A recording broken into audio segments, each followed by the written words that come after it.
high. Yes, every daily wanna get to this guy. Yes, go out tonight, I just might. Yes, style cleaner than yours, so don't buy. Yes, I'm so debonair, so debonair. I'm so debonair, so debonair. I'm so debonair, so debonair. I'm so debonair, so debonair.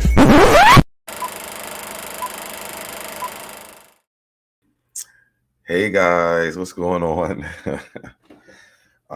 Busy is having some technical difficulties right now, so this is why we were changing the times. But nevertheless, I'm here. Want to say what's up to the tribe. Thank you guys so much for just being who you are. What's going on, Queen Mermaid? I saw you said something earlier. Hey, hello everyone. SoDebNair and Busy Blue. What's going on, Virginia? Powerful, what's going on? Monique, hey, what's going on? Hey, Miss Bernice. Hey, Charmaine. Busy Blues #2 fan. Tiffany. Read This and J Love.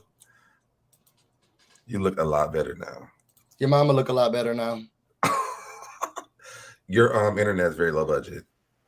Your mama's I low. want to do something with somebody who wasn't Low budget. It just seems low budget. You know? Oh my God, are we live? Yes, we are. Oh, hey y'all. Hey tribe. Sorry, I had therapy. Mental health is very important. Y'all don't know nothing about that over here.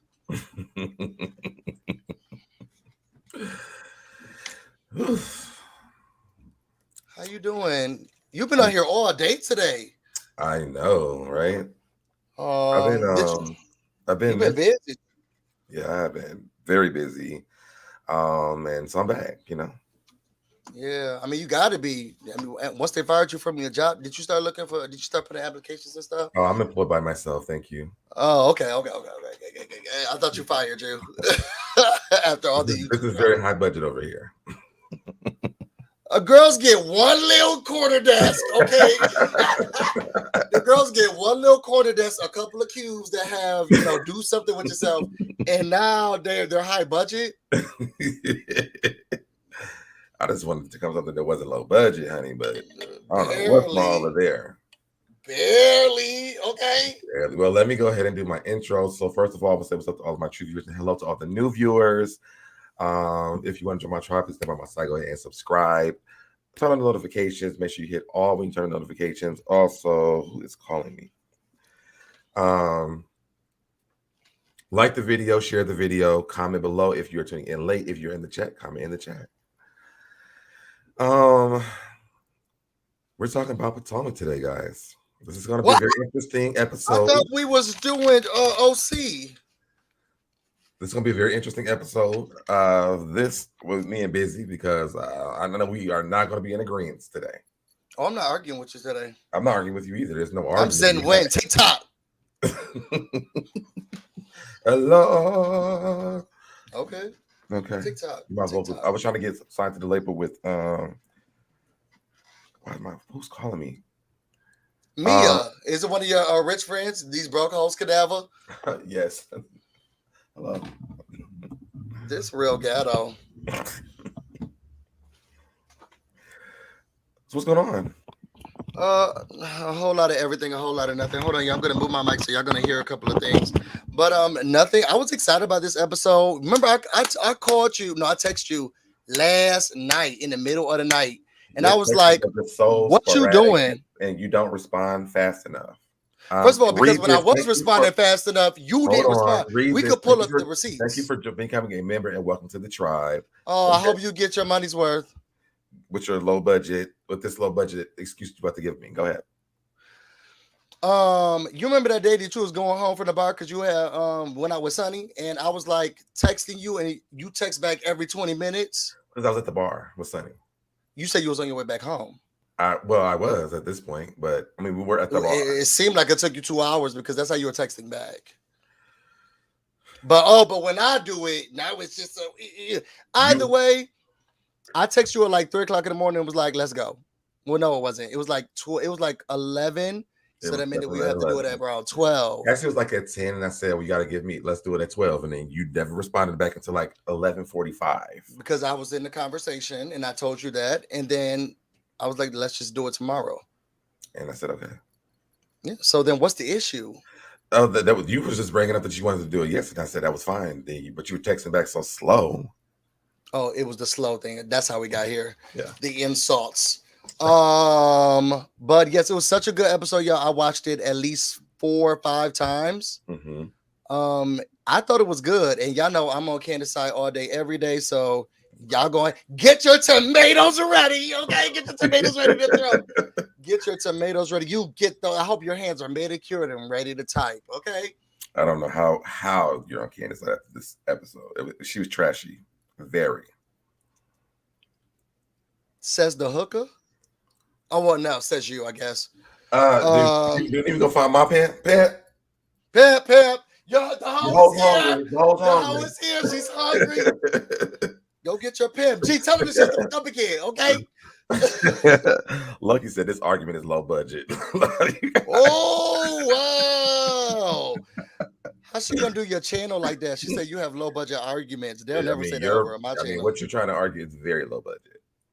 But go ahead. I could get out of here real quick. See y'all later. Let me leave the studio. Yes, I am so interested to see how you are going to defend this girl today.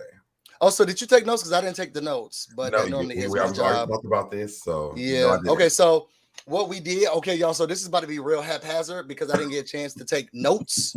So I'm gonna say, let me write. Oh, you know what? I think I wrote a couple of things down. I just say, y'all know SoDebNair doesn't know how to read and write, so I got to do the notes. Okay, that's fine. So Mia is with her husband G, and they are talking about how they are excited about this girls trip, and talking about Candace and the argument that they had, and he was like, "Oh, at the low budget music video." So it seems as if she is still continuously talking down about the lady, even though you said that she liked Candace and she just wants her to be better, but seems like she's been getting around with the low budget stuff. I digress. She talks about the fight and how she really didn't think anything of it. She wasn't coming in malice and she was trying to be a good person. And then also that she is ready to go on a trip. G hasn't been on a couple's trip in a while, and they're leaving the kids with her mother. And that child was clinging on for dear life. He's like, "Please, Mom, don't leave me with her." Okay, why you been left with her before? Something don't seem like it's right. I need somebody to make sure that they're calling CPS to go check around by Mia condo, because that child was like, "Don't leave us here with her." I don't think that they've had a relationship with the grandmother though. They look scared, like Chuck E. Cheese came into the building. I will say, when that little boy said, "Mom, because I love you," I was like, listen, Wendy, I'm not coming. I this is why I don't have children, because I would not go anywhere. Okay, well, I mean, you got to get kids, and then you'll know that you would say that. Hey, Gabriel. I would not go anywhere. Because your kid said something? I love you. I was like, "Oh my God, I love you too." Oh, I love you too. Take yourself in. Put your favorite tape in. No, put your favorite DVD in. I would not have left. Kids are annoying. They're annoying. I would have had the relaxation. They're annoying. I love you too. Call me every day. I won't pick up. I had bad service though. Call me every day, but I'll have bad service. So just know that. After that, we have, I forgot my notes are over here. We got Candace.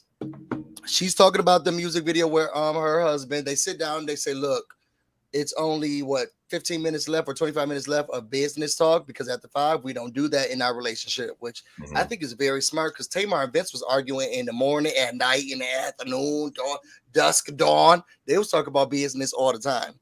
Right. So she's excited to get back her edits.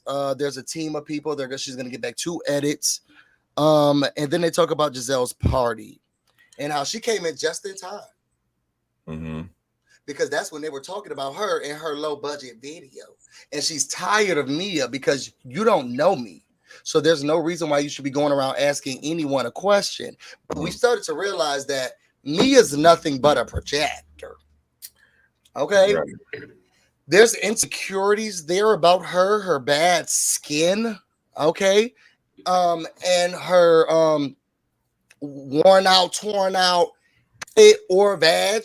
that she projects that onto other people. Okay. Now, I was She's wondering, Mhm. is Candace auditioning for Mortal Kombat? Because I feel like this is like Sub-Zero here. That's what the projector looks like. I don't remember a projector looking like that, but Well, probably not back in your days. me and Chris are around the same age. Or me and Candace are at least around the same age. He I knew remember about seeing the that. projectors. He knew about the It, projectors. it doesn't look like this. This is not a projector. That looks more like she's about to freeze you. Okay, and she should. But she has no power. Wendy needs to be frozen. I mean, not Wendy. Wasn't it Wendy too? But Mia needs to be frozen. Okay, that way she'll stop getting surgeries because she'll be frozen in time and she'll feel as beautiful as she wants to be. Anyway, so we move forward from the projector because you don't think there's some type of insecurity there with Mia at all? You just feel like she's just fun, lovely, and there's some insecurities. I don't feel like Mia has any insecurities at all. I feel like Mia is just Mia. Which is? She's a free, outgoing person, and Candace can help it. But I understood what the problem was, and we'll get to this later on in the episode. So go ahead. No, I just want to know what you think about me. So you say she's a free, open person. A free, willing person. She likes to have fun. She's experiencing, running these businesses right now. She's doing what she wants in life. She's having a good time. She's experiencing. I thought she's the boss. She is the boss. This is not an experience. She is the boss, and it's an experience for her. So I love it. Y'all put in the comments. Do y'all think there's an insecurity there with Miss Mia? Her vaginoplasty, her facial plasty, her hair plasty, her nose job, her lip job, her ear job, her boob job, her Brazilian butt lift, her feet job. Y'all don't think it's an insecurity there? Oh, everything's about how much this costs, I manage this, I run this, nobody came to greet me. So she's not allowed to be proud about the stuff that she's doing? You could be proud without tearing us down. Candace wants to sing. You can be proud without tearing me down. Every episode, Candace is singing. You can be proud without tearing me down. You can be proud. Is it tearing you down, asking questions about, do you own any businesses? Do you run any businesses? Yes, and the way that Mia asks it, yes. She's not asking it in like, oh, I just want to know she's using it as a way to degrade you. How many businesses do you own? Remember she asked a scholar that? It was a good question. Girl, we talking about cupcakes. Why are you so good? Well, how many businesses do you own? Thank you, Lindsay Bree, for the super chat. She said, I think it's the opposite, Blue. I think Mia and the kids have a better relationship with GMA than we know. Okay. Grandma. Her daughter was very comfy hugging her when they went to the ice cream. When they got the ice cream, the math ain't mathing. Look, the little girl said, look, we want the ice cream. Can you give me more sprinkles? Okay, and then I'll hug you. Y'all know kids fickle. They'll like you one day, then the next day they'll run away from you. And then you came with presents and gifts and stuff, and they don't like you that day. They fickle. She just wanted extra sprinkles, so she cut it up to grandma. Okay. I mean, because that's what grandma do, give you extra sprinkles. Exactly. So please don't be fooled. I mean, you're not gonna get it from strangers, so. I mean, you could. No, you remember that day you got sprinkles from strangers on the porch? Y'all go watch the Love Affairs podcast. So, I feel like there's some sort of an insecurity there with Miss Mia. You are so low budget. You are so low budget. I mean, call me what you want, okay? I feel like there's an insecurity there, and I feel like she feels as if she needs to continuously show. It's almost like Monique. She has to continuously prove why she belongs here, and it's just like, just be. I think that her extraness is what helps her. But just like a scholar just here, now she's just a friend of the show, but I feel like a scholar is just being real natural herself. Mia got to bring up these businesses that she is playing Monopoly with. I actually just think that Mia does suffer from the fact that she wasn't able to be around her mother. So what they got to do with the business? So she has put that energy into other things. She's proud of her accomplishments, and I don't see nothing wrong with it. Yeah, so then talk about your accomplishments. Those are her accomplishments. These are her husband's accomplishments that she's able to run. Those are her accomplishments. I'm not going to drag the lady down all the way down into this TV show, but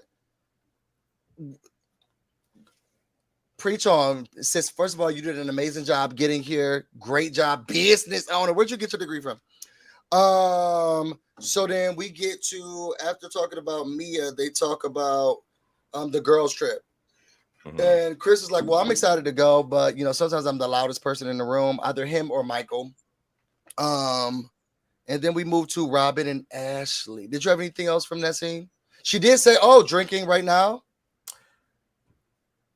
I mean, now, Candace, you need to be a little bit careful now, because you are just we're doing like Ashley did to Monique, but Monique forgave her. When she calling her drunk, and she's been drinking at every scene. I mean, the mother has asked why he's drinking. This is like the third episode that she's asked why he's drinking. So I mean, that also could just be a stimming of the mother too, though. I mean, it's like that's what we do in our household. So now I see you with a drink, and now it could be 8 o'clock, and she's like, "Oh, are we drinking? Yes, I'm having a cocktail. You still tweeting?" So then we get to Robyn and Ashley. Ashley travels all the way over to Rob. Ashley was busy. She don't got no business but everybody else's business. The only thing Ashley been doing was going from place to place to place. Have we seen Ashley at her house one time? No, we've seen her. She was at her house almost 3 times. Twice, because Gizelle came once and then Karen came once. And then we saw her and Michael by themselves? Yes. Okay, and that probably was all in one episode, because she done drove down to. You 7 times that we've seen her in her house. She's been there 3 times. Yeah, but we've seen her at Robyn's place, this store, Gizelle's place. She go to Wendy's place, Karen's place. She going down to, and she went down to her mother's place or her uncle's place. Was she supposed to stay at home? All I'm saying is, the only business Ashley got is other people's business. Okay, that's all I'm saying. I guess we're gonna make up the storyline about Ashley now. Go ahead. I'm sorry. Well, what's the storyline then? Ashley's storyline is her, the babies. You know, we saw her with the placenta. What about them? What's going on with them? We seen her with the placenta. She's eating her placenta. Yes. When the girls came to the house, I mean, I'm not understanding why she has to stay home. I'm trying to figure out what you said her story was. Her story is her becoming a mother again. Okay. Well, I mean, she got the champagne flu, and she here, and she's traveling from place to place. So, okay. So she gets to Robyn's house, and Robyn's like, "Hey, girl, just want to let you know, you left your Ladam. This was your Ladam candle. You left it there, so I picked it up for you. Oh, thank you so much, Robyn. No problem. Actually, all of y'all left y'all candles. So, but I did pick them up for y'all. Okay, did y'all catch that read? Nobody wanted to smell. They smell so good, that's why everybody left them there. Ashley says, look, I really like this little house. It's very quaint and cute. And Robyn's like, look, it's cute, but I'm ready to move. Like, this is just not where it's at. We've been living out here in the ghetto for, a good 4 years. I want to get back to the lifestyle that I had prior to this. Ashley's story is happy wife, happy life. Yeah, but y'all believe Ashley when she's, I'm gonna leave that alone. I'm gonna leave it, because if y'all believe in Ashley, I could just log out right now. I mean, do we believe Candace? Oh, I mean, I believe Dorothy over Candace, but go ahead. Okay. What do we believe in Candace about? I will say that every time Ashley's relationship is better than ever, he's in the newspapers. And we also know that every time Candace gets the house, her mother's name is on the deed. So, I mean, if we want to keep doing this, we can. But she said that. No, she didn't say that. She said her mom has nothing to do with the house that she's in now. This one, no. That's not what Miss Dorothy said. Where did she say this? Are you not watching the after show? I'm not watching. I'm not watching the after show. I mean, because Miss Dorothy is spilling the tea. Dorothy was on the after show. She's been on the. She's been talking. Oh, they're grasping for straws if they're getting Dorothy on the. I mean, she said it on the. She insinuated it on the show. So she can insinuate a lot. So Candace, so they talked about Candace and they talk about me, and they're like, look, Candace came into this party on a warpath. She's sitting here trying to she really got the girls. I felt like Candace got the girls together during that backyard barbecue with the bugs. Gizelle's party. The driveway circus. Yeah, the driveway. The driveway circus. I like that because there was a tent there, but you could also sit down. Robyn says that Candace just sometimes stop and think about what she's saying. Absolutely. Before she says it, because Candace did say your mother's low budget, but Mia's mother really is low budget.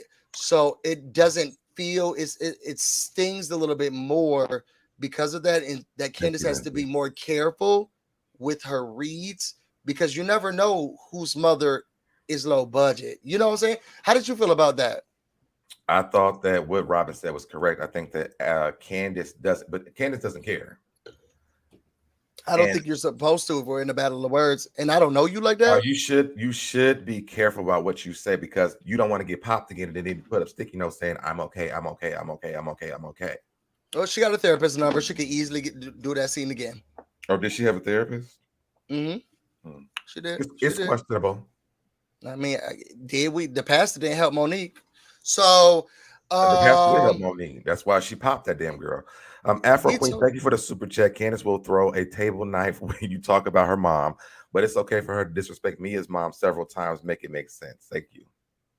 Oh, well, she understands the anger about mother bashing, but that did not let up. It did not let up. Why would you be doing it? It did not remove. It has not, because then you also, when in Rome, Mia wasn't there for that.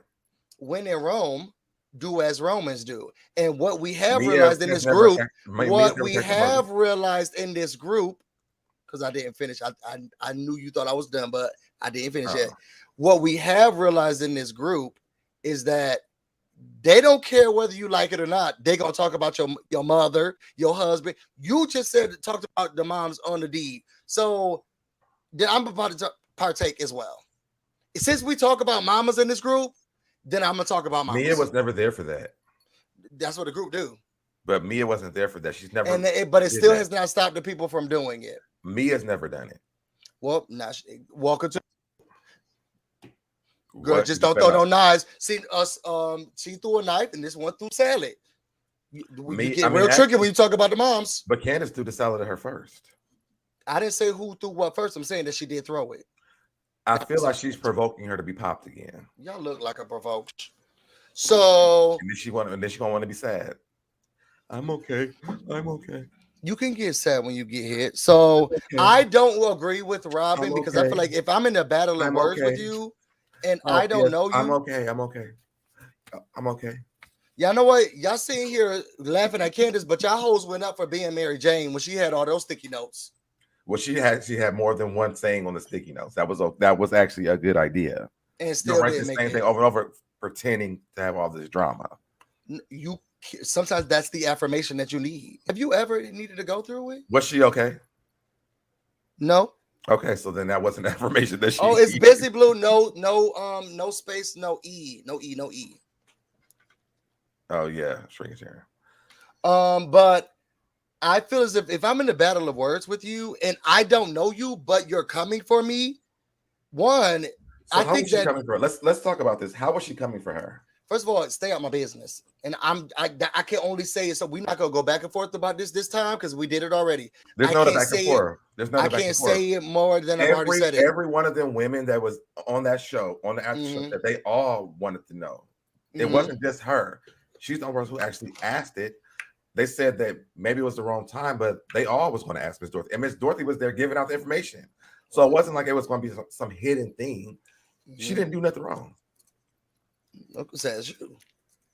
And that's what and everybody else on the show. You're entitled to your opinion. And everybody else on the show said it. So okay, and they're entitled to their opinions. Well, let's be clear. What they eat don't make me. I don't need to agree with that. I know everybody else in here, and they know how my mama is. Okay, you just walked up on this thing with your big feet.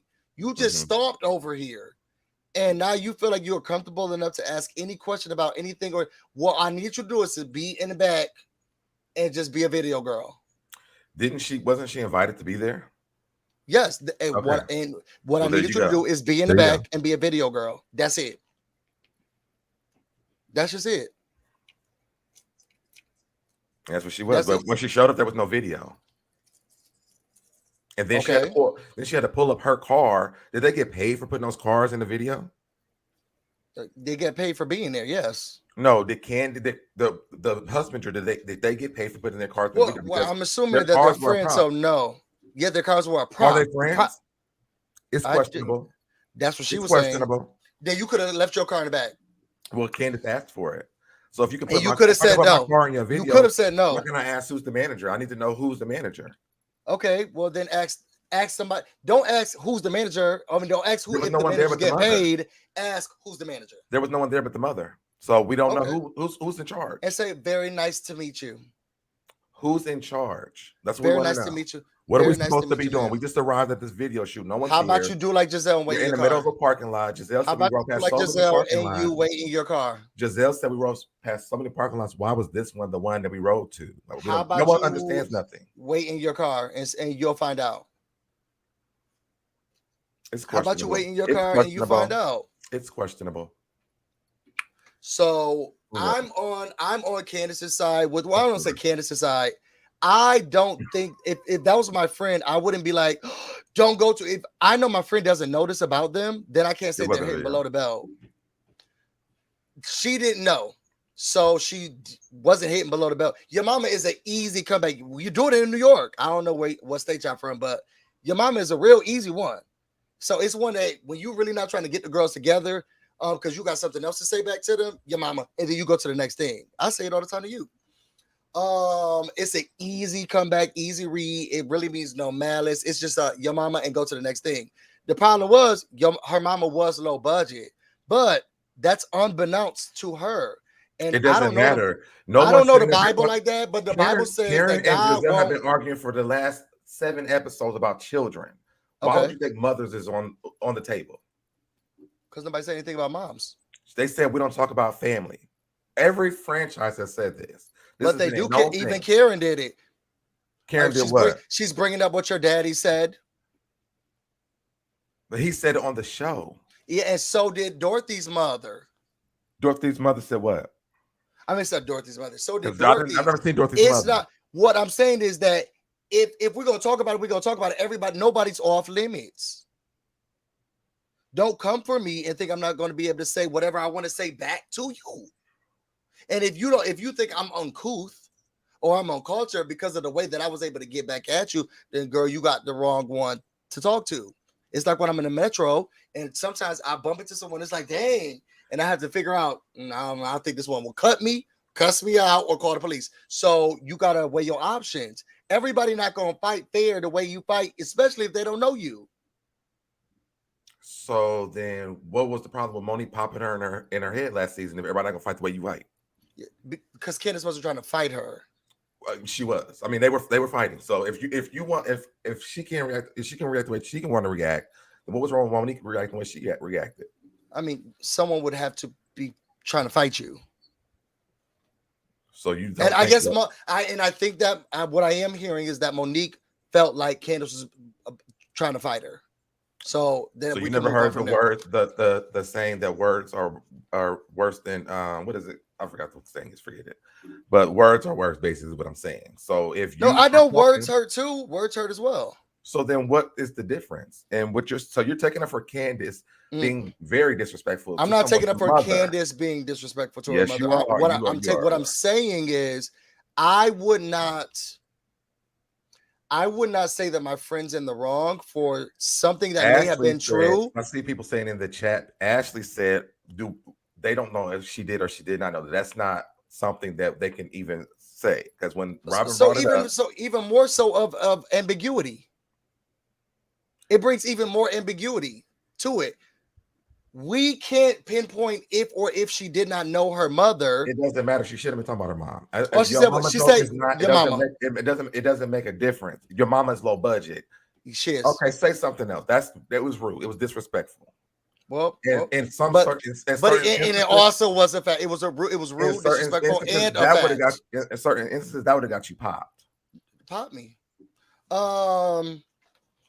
But she was rude, disrespectful. It was rude, disrespectful, and a fact. Okay, I didn't think that it was rude or disrespectful. I don't know you, I don't know you, and I don't have to be courteous to you as you're trying to read me. I don't have to be. And what I am hearing is that y'all think that you should, and I can understand that. I would not say my friend's in the wrong if they're like, oh man, no, their mama dead. Well, we don't know that. We don't know them, and you need to stop talking about me. I use what I could. Sorry about your mama. So when Candace says, "What are you gonna do? Drag me?" Then when you get dragged, then why was that a problem? You said what? Sorry. So when Candace says, when Monique says, when Candace says, "Well, what are you gonna do? Drag me?" Then she gets dragged. Then what was the problem? Objection, Your Honor. Relevance. What's the relevance? The relevance is if she can say what she wants to say, and if she asks a question and then she gets an answer,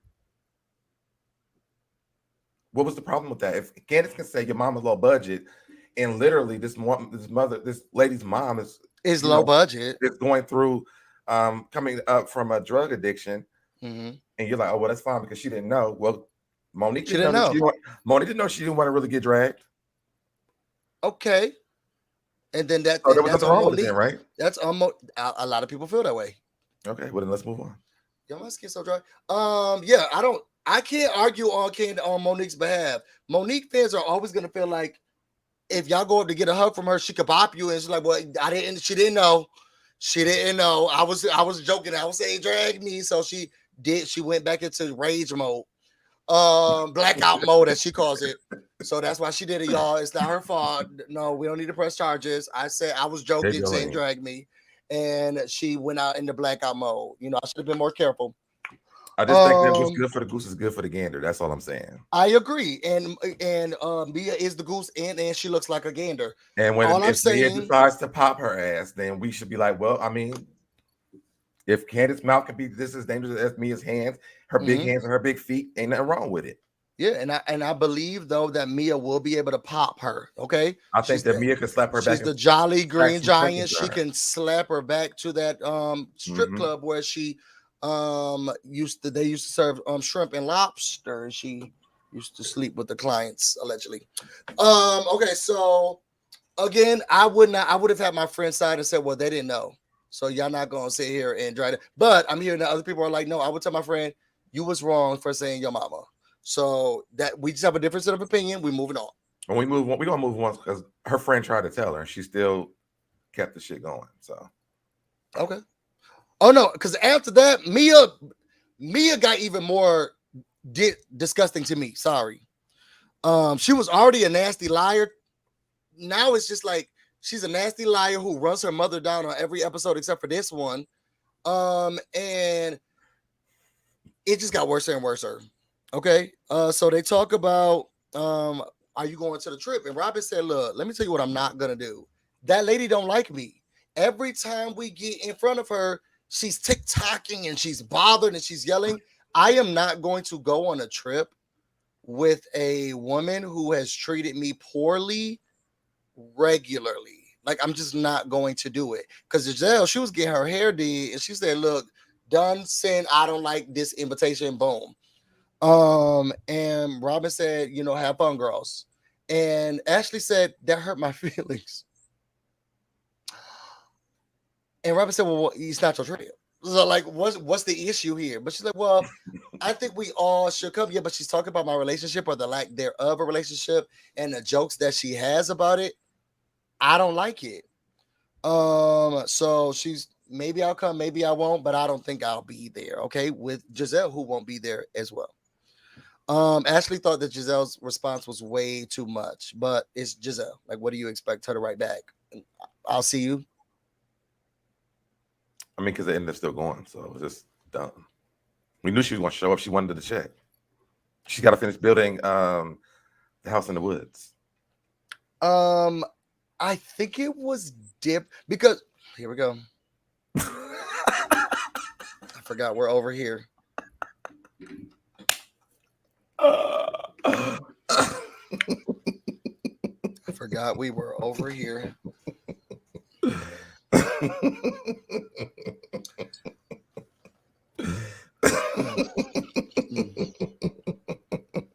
Let's give him a minute, y'all. Y'all know he really loves that thing he made. Let's do it again. Yeah, give him a minute. He is tickled, y'all. He is tickled. Okay, go ahead. I'm sorry. No, get it out. It's classic. It's classic. Go ahead, get it out. He is tickled, y'all. He is tickled. I'm like, Show girl, one you more know time. you Go go on ahead, that show trip. one more time. You know you know go you on go that on that trip. Get your Nobody's ass getting up. the oil change this Get you weekend. and your luggage and go on that trip. He is tickled. See, y'all, that's why he keep doing these raggedy jokes, because y'all keep boosting them up. So anyway, then we get to who we get to after that? We get to Wendy. Oh, I was saying that Gizelle did go on the trip with Monique. So I feel like sometimes she can put things aside in order to be a part of the experience. Exactly. So I don't know. Her check. She's not going to be missing on episodes. I don't think. Although I will say I didn't miss her this episode. Yeah, and I don't think that Gizelle is needing a check like that. Okay. Yeah. Whatever you say. I know y'all like Gizelle's fashions, but I don't think that she's hurting like that. She's taking y'all the money from y'all church down there. Because she does have the stairway to heaven that was sitting outside of her house. So after that, we get to Wendy. And Wendy is packing for the trip. She's putting, fur on the dog. Then Eddie comes in looking good, looking snacky. Okay, he comes in.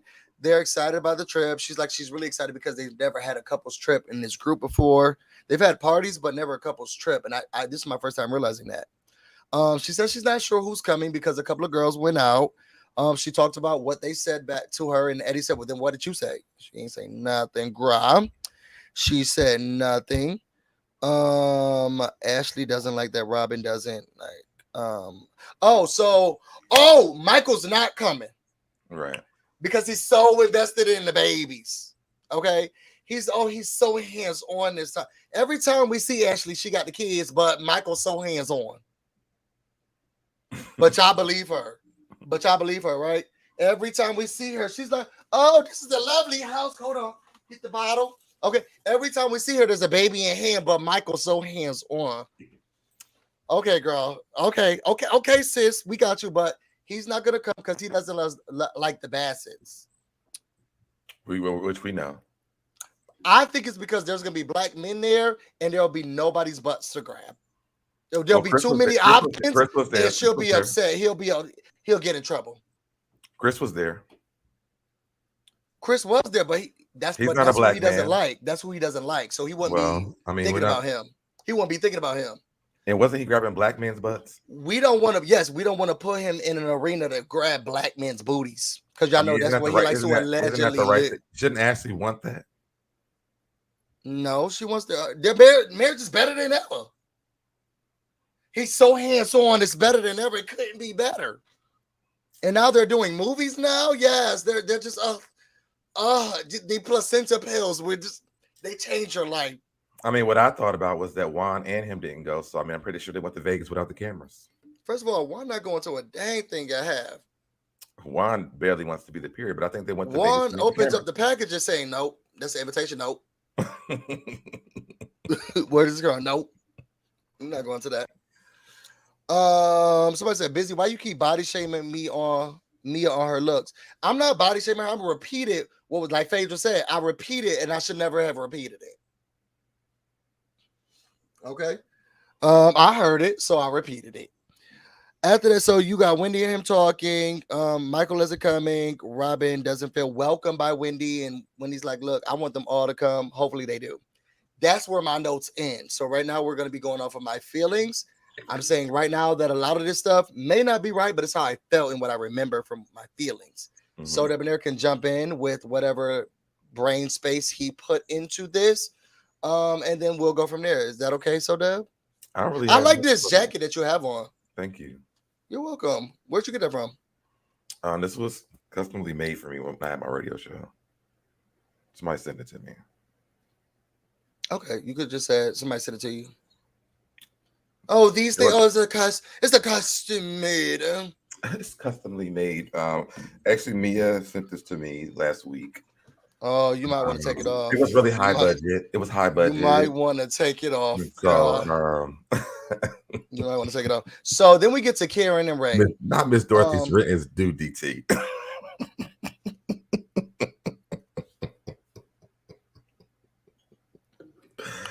DT and these name changes. We get to Karen and her husband, which I don't understand why we still have not decided to call about this elder abuse that Karen is putting Ray through. Because there is no elder abuse. Let's keep going. Come on, honey. Oh, the kids are here. First of all, Ray don't want to go. Okay, and I love how every time he shoved her in the car and be like, see you later. Oh, it's last week. It seemed like she told him today, and it's so lovely of her to invite all of us, Ray. Oh, I could come too. Oh, so sweet. Oh, yes. Well, it's kind of late. No, I guess I'll be here. Who knows? Where's Ashley? I heard Ashley was coming. I got to talk to you. Yeah, well, she's a mother. She'll be here soon. Oh, okay. Well, I need her to hurry up. Okay. So then Ashley comes and they're trying to take the stuff out of the house. And she's like, oh, no, Ashley, don't worry about it. Girl, your man is 89 years old with a bad bag. And he still carried the bags. Barely. Come on. Oh, no, leave those right there. Karen, you need to remember that he's like 20 years your senior. Stop treating that man like that. You need to get a service if you need that. Where's Blue Eyes? So you want her to carry the bags? Get Blue Eyes. Where's that white man, that white gay who said that you lived in the she don't have him around anymore because they ran him off. They ran him off. This is your attorney? No, this is my friend. Oh, I thought this was your attorney. No, my friend. Where is that man? Y'all put in the comments. What's that man's name? Where's Jamal? Where's that man? Because they said that Jamal was actually in Maryland at the time they were on the trip. Where was Jamal? Probably with his children. The children was with Gizelle in the driveway. Giselle's also wrecking Candace's car. She's going on a trip too. Anyway, that one did not land, but you tried it. You want to put up? The girl said on the after show that they don't know why he didn't come because he was actually in town. Ray went for a day. It's plausible. It's plausible that Gizelle said they were in a good space. They weren't. Yeah, but y'all not there. But the cast is not with him. I could be in a good space with you, but the way they ran that man down on the TV show, they run down Michael, Juan. They run on. And Michael, it wasn't there. Neither was Juan. Okay. So, I guess we see why it. Chris was there. They run him down. Chris don't care. Okay. Chris supports his wife. I hear all these excuses that you're making, but if we want to talk about where the men is at, well, where was Jamal? The same place Juan and Michael was. Let's move on then. You brought up Juan. With Jamal. Because you were bringing up why Ray and he don't go nowhere and he don't want. Y'all know that he be slamming that car door every time Karen get in the. See you later. At least he slams the car door. What does Jamal do? He barely kisses her goodbye. He leaves a car for her to drive around in. Giselle is his Uber driver. That's true. He don't drive. He's a man on the cloth. And he's her Uber driver. She's his Uber driver. Ain't been. So then they start to head towards wherever they're staying. I think Chesapeake Bay. I was just out there the other day. Which why would people go there? I'm gonna leave it alone. So they're excited. The house looks nice. I think Wendy and Eddie get there first. They act like they ain't never seen nothing nice. Ooh, this is so beautiful. Ooh, look at all the rooms. They're really excited about it. Okay.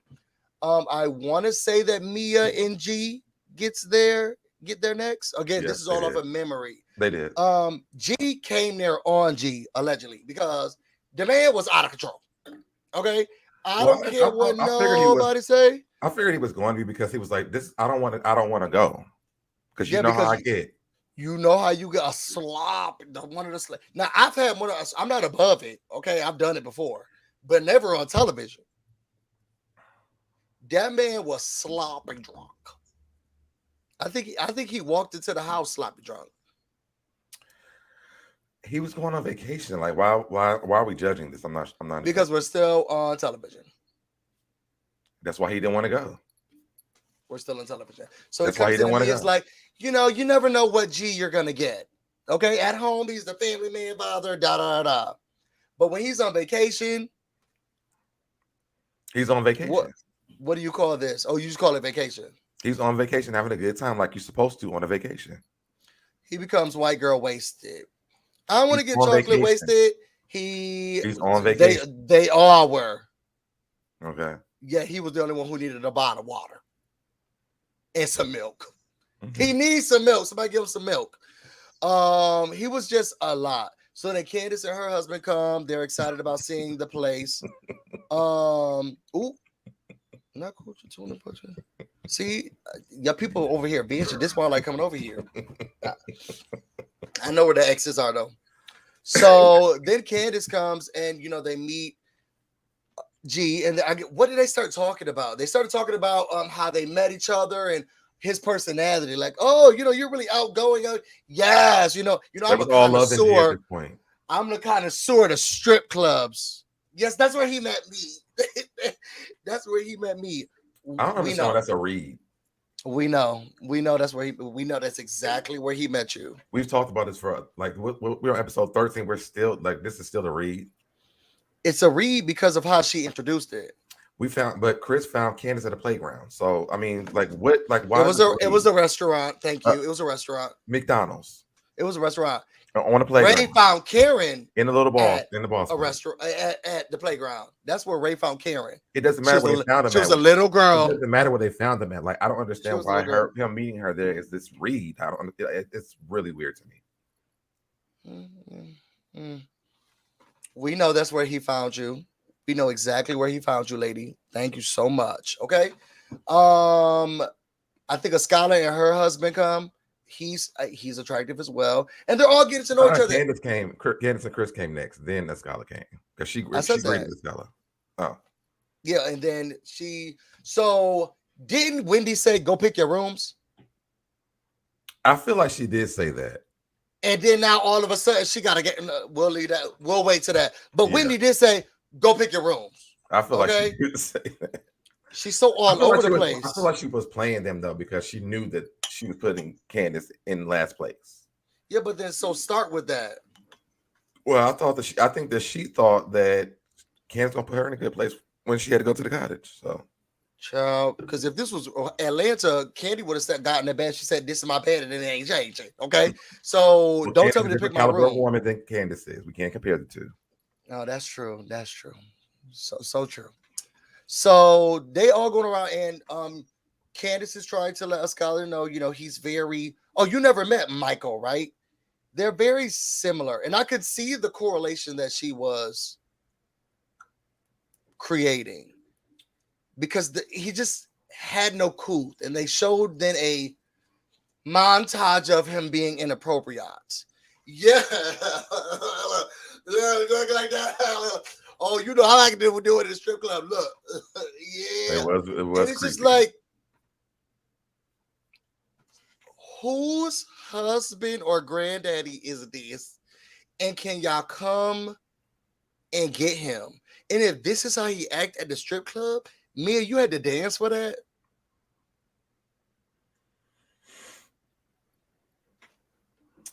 What's the point in this? I mean, that's what they chose to be together. What's the point in this? I'm not understanding.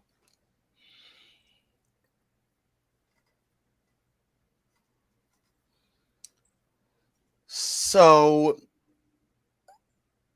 I'm getting creeped out, and I'm like, okay, somebody need to handle him. Give him some water, give him some milk, give him something to drink. He needs to calm down. Give him a couple of crackers, cookies, something. Okay. Mm-hmm. Wendy is never prepared, with the meals, but give him something to have, right?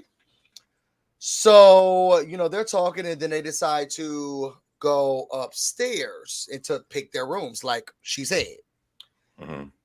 Candace is sitting down with the scholar, and she's like, yeah, I did feel some type of way about, the girls, going after my video shoot, this and that, and saying stuff low budget. And then Wendy comes in. I don't know if you saw the after show, but all the girls on the cast said that the video shoot was low budget. It wasn't just Mia. They all agreed that it was low budget. Yeah, so we can all agree that it wasn't just Mia saying it was low budget. Gizelle, Robyn, everybody who was there said it was low budget. So I just want to take that out off of just Mia. Everybody said it was low budget. That's okay. Everyone can say that it's low budget. Doesn't mean that she can't have feelings about it. I mean, but why just have it with Mia? Well, because Mia's more boisterous or vocal in her approach towards me. I mean, no one else said to her that was low budget. They all thought it was appropriate for Mia to ask the question because they all wanted to know the Yes. answers. They all thought the video Okay. she was low budget, but Okay. she's attacking Mia. So I just feel Because like Mia decided she was going to be the face of. She decided she was going to be a face of. It was low budget, and I asked your mother if Wendy this. never even said nothing, she probably would not have known. Actually, probably would came off on her mother because her mother was sitting there spreading around all the stuff to Karen. But we're with Mia. But Wendy had to go back and tell her that. So I mean, honestly, how dare she? If they all felt that way, I don't think that Mia should take all the heat for that. Mia's deciding to be the face of it. I don't think a lot of them are her friends, but you know, because I don't know which of the other girls said it to Candace. It was good. The only person who told it to Candace was Wendy. She told her that Mia said it. Oh no, that the video was low budget. They all said it on the after show. On the after show, yes, cute. Who said it to her? In her face on the show so far. Let me call Gizelle and Robyn and all. Why? You watched it. You watched it. It was only Mia. Well, because she was attacking her. So of course Mia said it out loud. So Mia is the one that's getting the smoke because she's become the face of your video was low budget. Video. There was nobody there. Yeah. Sorry. And I asked your mama these questions because I wanted to ask her. Other people had the questions too, but I asked and your video was low budget. So since you the one who got the mic, I'm gonna talk to you. If the video was low budget, it was low budget.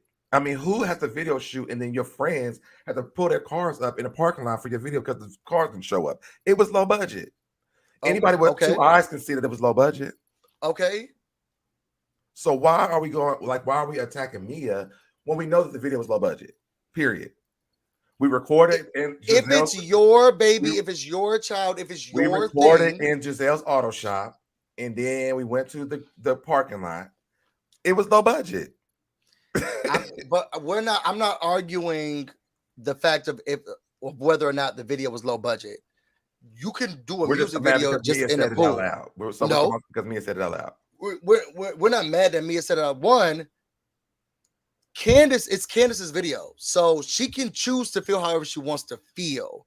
I can't dictate if she feels upset that people call it low budget because it's her money, not theirs. Two, Mia is deciding to be the face. Okay, so that's why we're mad because Mia actually said it out loud. That's what I'm saying. Mia is the one who's like, I got the mic. I got this. I get it. Your video's low budget. You this. So you want so instead of saying behind her back, behind her back, she said to her face. Yes, and now that I know that real you feel person, that way. saying to her face instead of saying behind her back. Okay, so I get it. So now I know who to attack. Say behind her back. So now I know who to attack. Just say behind my back next time. So now I know who to attack. Right. Okay. Got you. Like, am I missing something here? I mean, I would rather you say it to me than say it behind my back. Yeah, I know. But I don't have to like it still. Okay. Yeah, you said it to me, and now I know you feel this way. The other girls didn't. Very much so, right? Okay, I get it. Mia said, "Look, I got this, y'all. Your video was low budget. I asked your mom because I wanted to know. Da da da. So now this is who I got the problem with. If the other girls felt that way, I didn't know. The video was low budget. Period. Anybody with 2 eyes can see that it was low budget. Period. That's it. First of all, you just got a mic and a chair. But now you talk about what's low and high. I've been had this mic. Barely, girl. Well, we couldn't see it like that in front of that closet. In front of that closet with those clothes. Oh yeah, you just moved the scene. Okay. Whatever. But you made the best content you could make, and I wish somebody would call your stuff low budget, and I was sitting there because I would say your mama low budget. Both of us low budget. So I would say your mama low budget, and fight me. So after that, Wendy comes in and she's like, "Well, what y'all doing in my room? What you mean? This is my room. You told us to pick. What's going on?" They bring up the fact that we really didn't like the comeback that you gave to Mia. Well, why not? Okay, her mother's dealing with. I don't care about none. I didn't know that. I didn't know. I had no idea. I did not know that. She didn't even care what Wendy was trying to even say to her. That's true, because then here comes Bigfoot. She's walking in the room. Actually, that's not even what happened. Wendy was trying to explain to her. She cut Wendy off and went right into, because when she came to my thing, yes, we just talked about this last episode, Candace. Like we get it. You don't like the fact that your video was low budget. That's no one's fault, but you and Chris's fault that the video was low budget. We understand that, but she could have let Wendy finish what she was saying. Okay. Continue. The cutoff queen. Y'all remember for at least 3 episodes straight, Gizelle was like, "You gotta let other people talk, though, Wendy." Wendy started the conversation. Barely. She came in here like, "Who's in my room?" Because they was in her room. They were. They had no name on the door. So I mean, but she got the house. So I mean, it didn't matter if the room was if it was outside on the parking lot, in Gizelle's tent, in the driveway, at Candace's low budget video. It was she got the house. I mean, at least she could use the bathroom here, I guess. So Candace, I'm unbothered. I didn't like the way that the lady went to my mother, she went to my mother being messy, and now she's throwing around insults about my music video, but trying to act like she was being a friend and nice to me. I don't like that. So I give no apologies to her because that's not my friend. And the way that she has handled herself and the way that she has acted, I don't want to be friends with her. And I don't care about whatever you say. I don't care about it because she has no problem talking about my business, so that I'm not gonna have a problem talking about hers. Because the truth of the matter is they're talking about her marriage, which everybody's like, you shouldn't talk about marriages. That's what Mia's talking about. Is she getting paid, and that's gonna mess up marriages? Mind your business about who is managing me. Well, we've already talked about this. Are you cutting me off? Well, you like the cutoff queen, so let me cut it off. When Mia was talking about this prior to asking Miss Dorothy, oh God, here we go again. Here we go. She was definitely not making fun. She was definitely not making fun of Candace and Chris. I'm not gonna stay here for this. So I don't know how. I'm not gonna say your lies. I guess I want to get a greater understanding of why you would feel that. Even now, once you got an opportunity to say to her, I wasn't trying to be messy. I've gone through the situation. Gizelle's tent in the driveway on 10. Because you was talking about this stuff, or you need to clear it up. So clear it up. Because what Gizelle said, you better not say it again. And she said, noted. So she's not above being yelled at. I honestly don't think that Mia even really cares that much to even argue with her this much. But I just want to say she didn't go there in love because she doesn't care. She didn't care because she didn't go in ill intentions, and she said that to her. So she should have said that to her that day. She said your video's low budget. She shouldn't have, because it wasn't appropriate to talk to Candace about that at the time. She talked to her mother because when her mother got there before Candace got there. I'm not doing this argument. We went back and forth. I'm not doing this again. We're not going to do it again. I disagree. Okay. Okay. Move on. Somebody said, wait, stand up again. What y'all want to say, my booty? So Mia, she thumps and she's like, what's going on? Well, we're talking about you. And I can't remember vividly what happened in this room. I remember. What do you remember? Because I didn't take. Remember, Wendy was trying to explain to Candace about Mia's mom, and then Mia comes in. Said, what were you talking about? The comment? She said yes. Mm-hmm. Huh? Yeah, no, I was agreeing with you. She said, "What are you talking about? The comment?" She said yes. She never even let Wendy finish. She went back into the same conversation that they just had.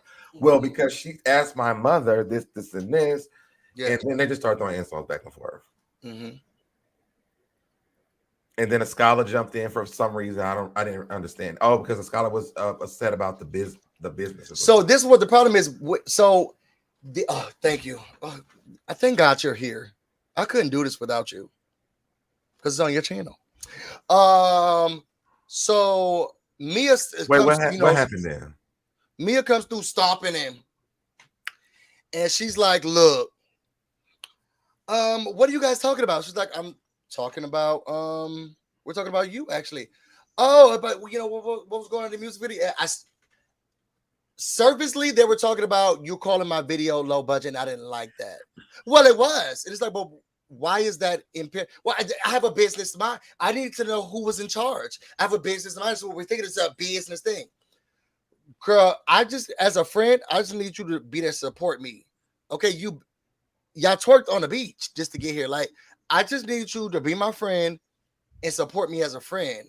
Are they And friends? that's when a scholar came in. But you said they wasn't friends. And so this is what I'm trying to understand from your aspect, because sometimes it's like, oh no, it was in love, and then sometimes it's like, are they friends? Before What this, are she was they? talking to G about this and how it caused problems in their relationship with their. She with never them running talked to business together. Candace. She never talked to Candace. Well, because at what point was she supposed to be talking to Candace? I don't understand. So a scholar's like, look, why does it always have to go to business? Like it, and I don't like people like that. I have family members. This is not the same, but it's similar, where it's just like, what ways could we make it so that, you know how you ever been out with someone or had a party or something, and one of your friends or family members like, oh, I could have got this for the cheap. Or where you go to get this? Oh, I definitely could have got that cake for the. And it's like, okay, but this is what I got. Like, can we just enjoy the party? Can we just enjoy the festivities? Oh, where you get the chicken from? Oh, I would have got something better, and I know exactly where to get it from, and it would have been way lower. Like when you're coming in, oh, it's a business of mine. Well, you're not giving me. I'm not asking you for business advice or experience. Oh, yeah, because so I don't need it unsolicited. Because she said, well, she said something about her being a business owner or something. And she said, so when I come in, I want to identify the problem. Who is the manager? That's what she said. But I don't need you to identify the problem here. I didn't ask you to do that. Well, I want you to be my friend. Something that wasn't low budget. You asked me to be here. Mm-hmm. And when I got here, she was literally the first person who showed up, obviously. Okay. She was like, what's going on here? They're in an empty parking lot. Gizelle did the same exact thing. Yes, and she stayed in her car. Here. She what? She stayed in her car, yes. No, she got out of her car. She said, I'm about to go back to my car. And then I'm not sure what we're supposed to be doing. Then Wendy pulled up, and then she didn't go back to the car. Then her mom showed up. Y'all congregate with each other until we get there. Call me, text me. Production is there. A RHOP production is there, so be where the camera is. Okay. We didn't need to. No one asked Mia to go on set and act like she about to run the place, or even try to figure out who's the manager. Stay there, and if you don't know what we're doing, call me, girl. Mm-hmm. Call me and say, "Hey, you need some help?" I don't think I'm here first. I'm here first. Nobody's here. Do you need me to help you? She could hear over the construction at Giselle's house because it was, they're still doing the construction. So either way, when she was filming inside of the auto shop, she probably wouldn't hear the phone ringing because they're doing construction outside. So I don't know if she would have heard the phone ring.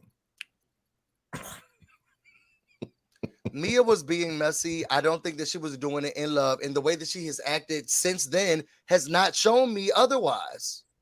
I'm sorry. Now she put on those stunts and shows and talked to her husband and went and caring about, oh, I've been through this stuff before, but she has never treated Candace like I wanted to protect you. Okay. So I can't go with that. And she went lower to. It's a business, man. I'm going in there. I want to see. I'm trying to resolve the problem. Who said there was a problem? Well, the problem was the cars were missing. Yeah, but that didn't happen until later. That didn't happen until later. When they pulled up, Gizelle and her had a conversation about no one being there. They showed a tractor cutting grass. But it's my music video. So until I get on the set, there is no video yet. So there has not been a problem until I've arrived. Okay. Because I'm the artist. Okay. There's no issue. We're on the wrong episode. Well, no, it's the right episode because Mia, this was her defense. I have this mind. I just, G let me manage a couple of, break your back. She said that she came in a business mind. Yes. I want to identify the problem. And there's no problem to identify. The problem was when she got there, her and Gizelle got there was no one there. Yeah, and maybe you were at the wrong lot.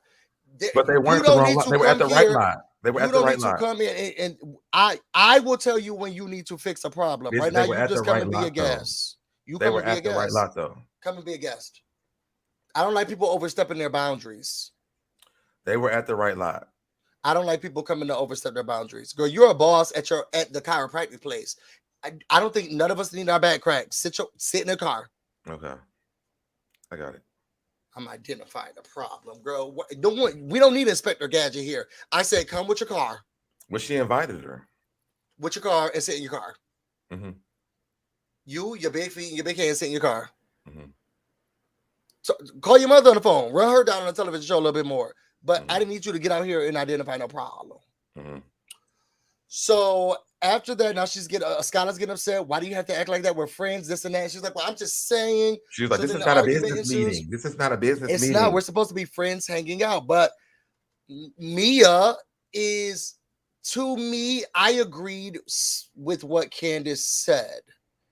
Which There's was this issue about Mia feeling like she is better than or above a lot of people. well, maybe she feels that way. You are a prostitute from a place that served steak Wasn't and that the problem with Monique? lobster. She wasn't a prostitute, was she? No, they felt like she was above everybody. No. Yes, it was No, because the when problem was Gizelle that she asked bragged her, about what she "Oh, had. you don't have no home? I have 4 homes." Gizelle wouldn't No, even yeah, start the problem repeating is that she bragged about what she had. and that's what they kept saying that Monique did. She kept bragging about her stuff. She's like, "No, I didn't. You asked Yeah, me but questions." Monique didn't look down at people. Like Monique, like she loves Mia don't look. Candace. I don't think that Mia looks down at people. She just Mia talks comes about. into the room. Where are we? Oh, I hope somebody's coming to get our bags. Somebody can't. Oh my God. Well, what's this? Isn't a every place she goes, she turns her nose up at something. Okay. And everywhere Candace goes, she throws out nasty. Oh God! So we can't just say that we can't acknowledge Mia's wrong without throwing Candace in there. But I'm just saying, if Candace is allowed to be who she is, Can we acknowledge Mia's wrong without throwing Candace in there? Can we acknowledge Mia's wrong? All these girls without throwing Candace in there. Can we acknowledge Mia's wrong without throwing Candace in there? Well, you're trying to say something that she's doing, but if that's who she is, I mean, what's wrong with that? If it's okay for everybody else to be who they are, we're not saying that anything's wrong with it. I'm just trying to see if you see it and you agree. We're not. No, we're saying that that's what they see. Oh, I said I agree with them, so I would agree that she looks down at people. Candace's mouth is despicable. Okay, she said that too. It's been said so many times. She said that too. So why is Mia not allowed to be who Mia is? No, Mia is like Candace is allowed to be who she is. Mia is allowed to be who she is, but she needs to also realize you talk down to people. And so does Candace. Okay. What is the difference? I'm not understanding the difference. Candace talks down to people. Mia talks down to people. What is the difference? Who's acknowledging what? No, who's acknowledging it? If we're gonna say that Candace talks down, then Candace is the only one acknowledging. And Robyn, I guess, when she at the end at Scala at that meeting, then Scala said something about this week, but both, I mean, they do the same thing. I don't think Mia and Candace do the same thing. Yeah, Candace is worse with talking down to people. Yes. She's worse. Okay. Candace is very, very, very disrespectful. She can be disrespectful. No, she I don't is think she very disrespectful. I don't think she talks down to everyone on the cast agrees that she's very disrespectful with her mouth. Yeah, she is, but that doesn't mean you're talking down. It's not even questionable. That's not even but that's not talking down. It's just that's not what talking down means. It's just being disrespectful. Yeah, so we can give her that. We're talking about Mia talking down. But Mia bragging about what she has, I don't understand why that's. It's not about bragging about what she has. It's about then how she looks at other people who don't have what she has or wouldn't do it like she does it. So when they come at her, and then she's like, "Well, this is below my pay grade. I gotta go." That's wrong. She does a lot more than that, but that's what they're saying. Yes. I think I would be doing the same thing. Okay, so maybe that's why you felt so strongly about it. You're not about to attack me, and then I'm like, "Oh, this is way below my pay grade." Well, I don't think that people need to attack me because sometimes it's the first one they're talking down. Sometimes she'll just arrive and be like, "What is this? Where are we?" It's like, girl, just can we hold on? Oh, well, I would have never. Who's gonna serve me? Who's gonna have my back? Even when she showed up to the I don't want to call it a mansion, the resort or wherever they're staying right now in Chesapeake Bay. I hope someone's coming to get these bags because I'm not carrying anything. I mean, Wendy and her husband made a joke about that when they got the car too. Karen left her bags in the car when she got there. Because Karen is a whole different thing. Karen is a whole different thing. They all did that. Like, I don't understand. It's the way in which it's done. It's the way in which it's done. They all said that same thing. Where's the bag? The person gonna come get my bags? They all said it.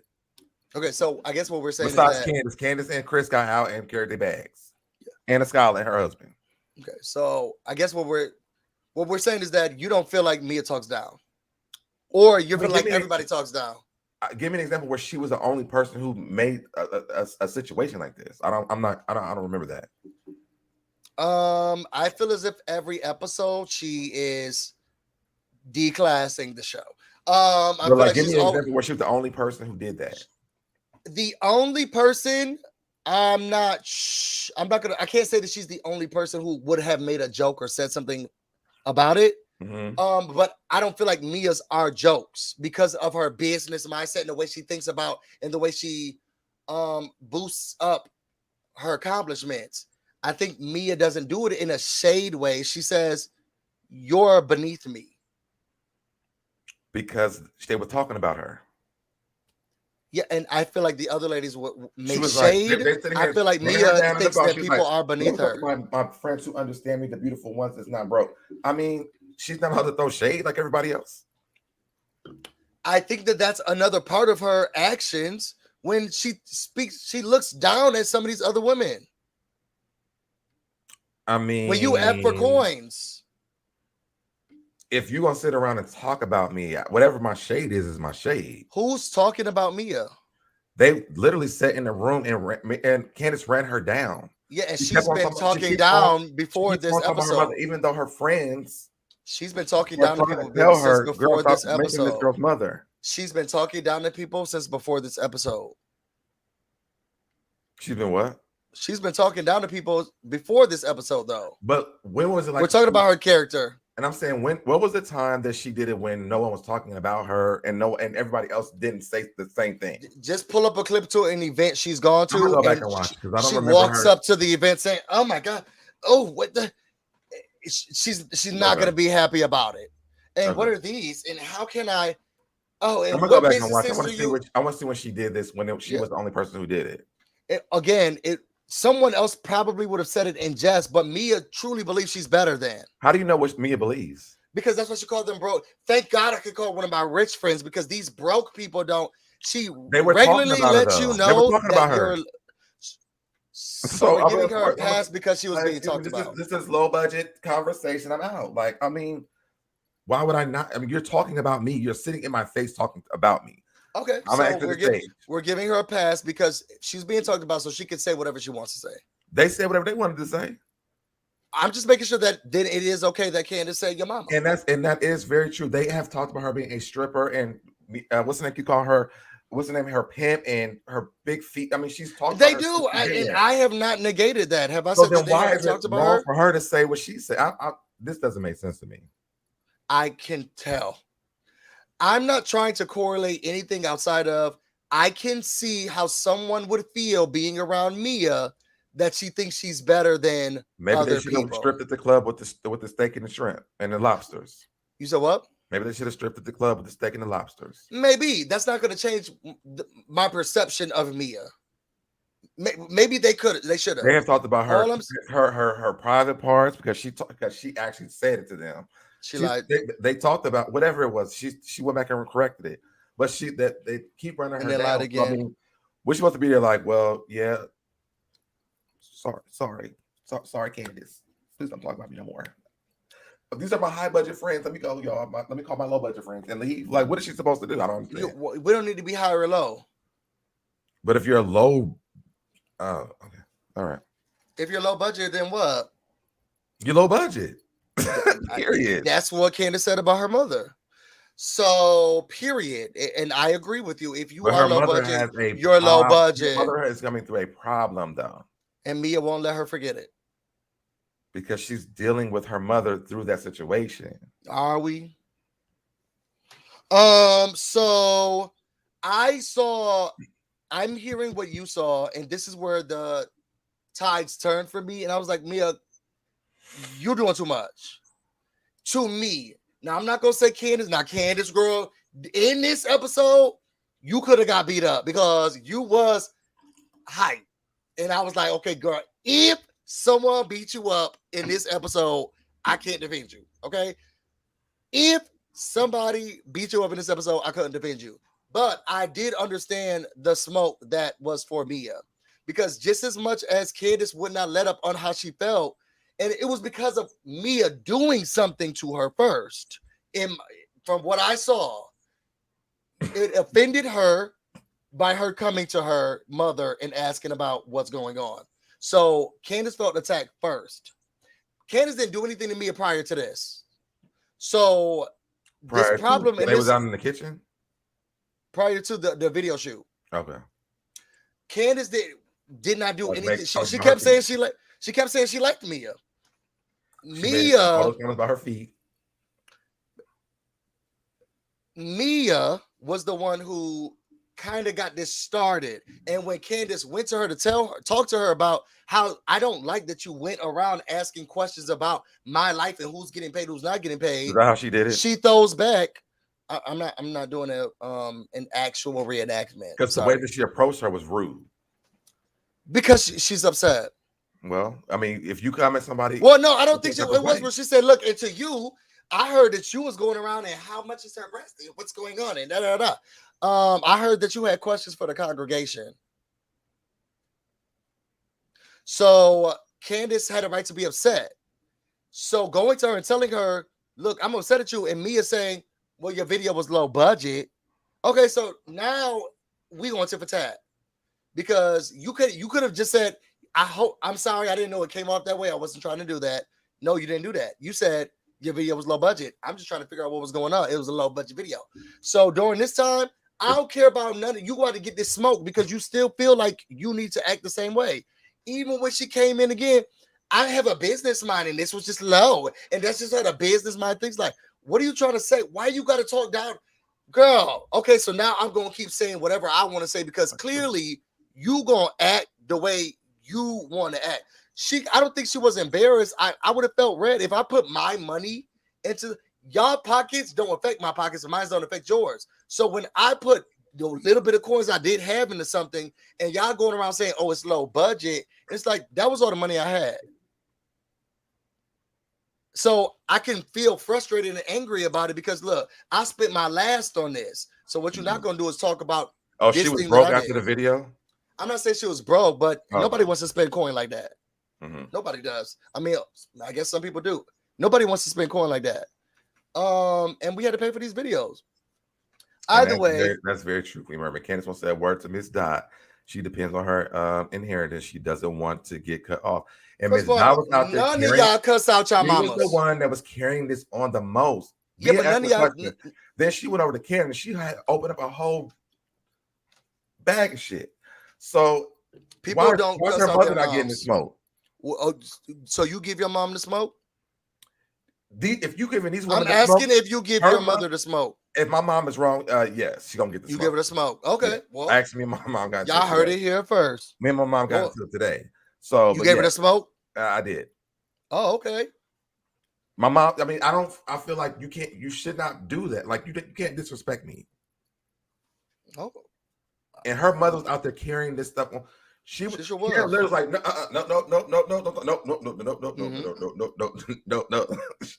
don't talk to me about it.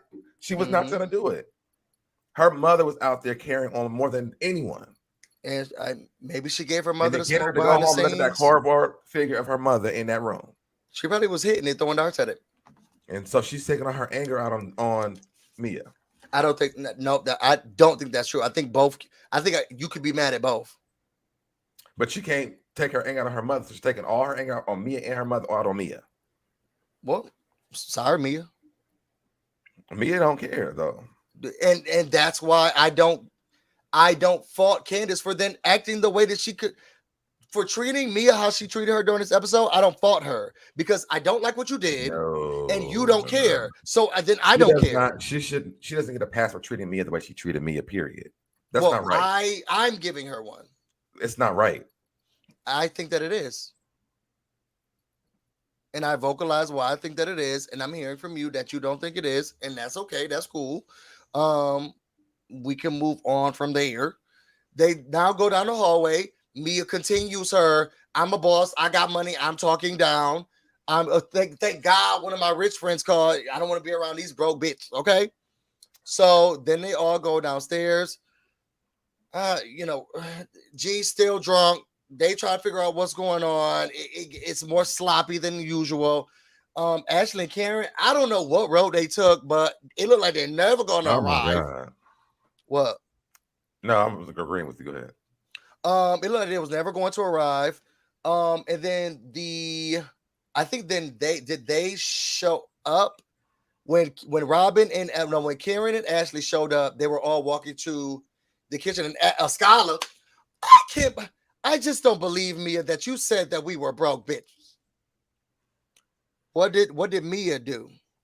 Well, then I thought that Scholar asked her that and said that to her. I thought Candace and Mia got into it again before this, or is that wrong? Wait, maybe. Remember, I'm only going off of my feelings, so maybe they did. Because I think Scholar came afterwards because Ashley and Karen got there, and then Mia and Ashley was talking about what her and Candace, and she was like, she's just mean. She was like, I'm here and I can hear you. And then she walked around the corner. I thought it was when they all got that, when they were walking back into the room. I must have I feel like they were walking to the door. A Scholar is so like I really don't get to see her a lot. I don't really remember stuff that she do, so I don't know. Colorist. So I think she's a beautiful girl, but she just is so. I want her to get her own thing going. I mean, I like her. Okay, I like her too, but I want her to have her own story. Like I want to have her own thing. I would love to get to know like her husband. I mean, just like she's a friend of, so we won't be able to. I mean, we probably if she's gonna be a friend of, if she don't get out of this and get into her own damn story. I feel like this is not charging. So anyway, we get to Ashley and Karen arrive. Ashley goes up to meet G, who is saying, "So let's meet you. I'm so happy to be here tonight." Okay. I am wonderfully well. Specifically, everything is hers. Whatever. Okay, good. Nice to meet you as well, sir. I have this in the wrong thing. That's why it's not typing. So nice to meet you. And they're like, oh, okay. So Scott is like, oh, okay. Well, I know you didn't call us, bro. Oh, thank you so much. We love you. We love your dogs too. Both of them. Yes. So she's like, I know you didn't call us broke bees, and Mia, in normal Mia fashion, says, no. Why would I did not? I would never have to roll the footage production, okay? Because she lied and then she get caught on her lies, but then we excuse her lies.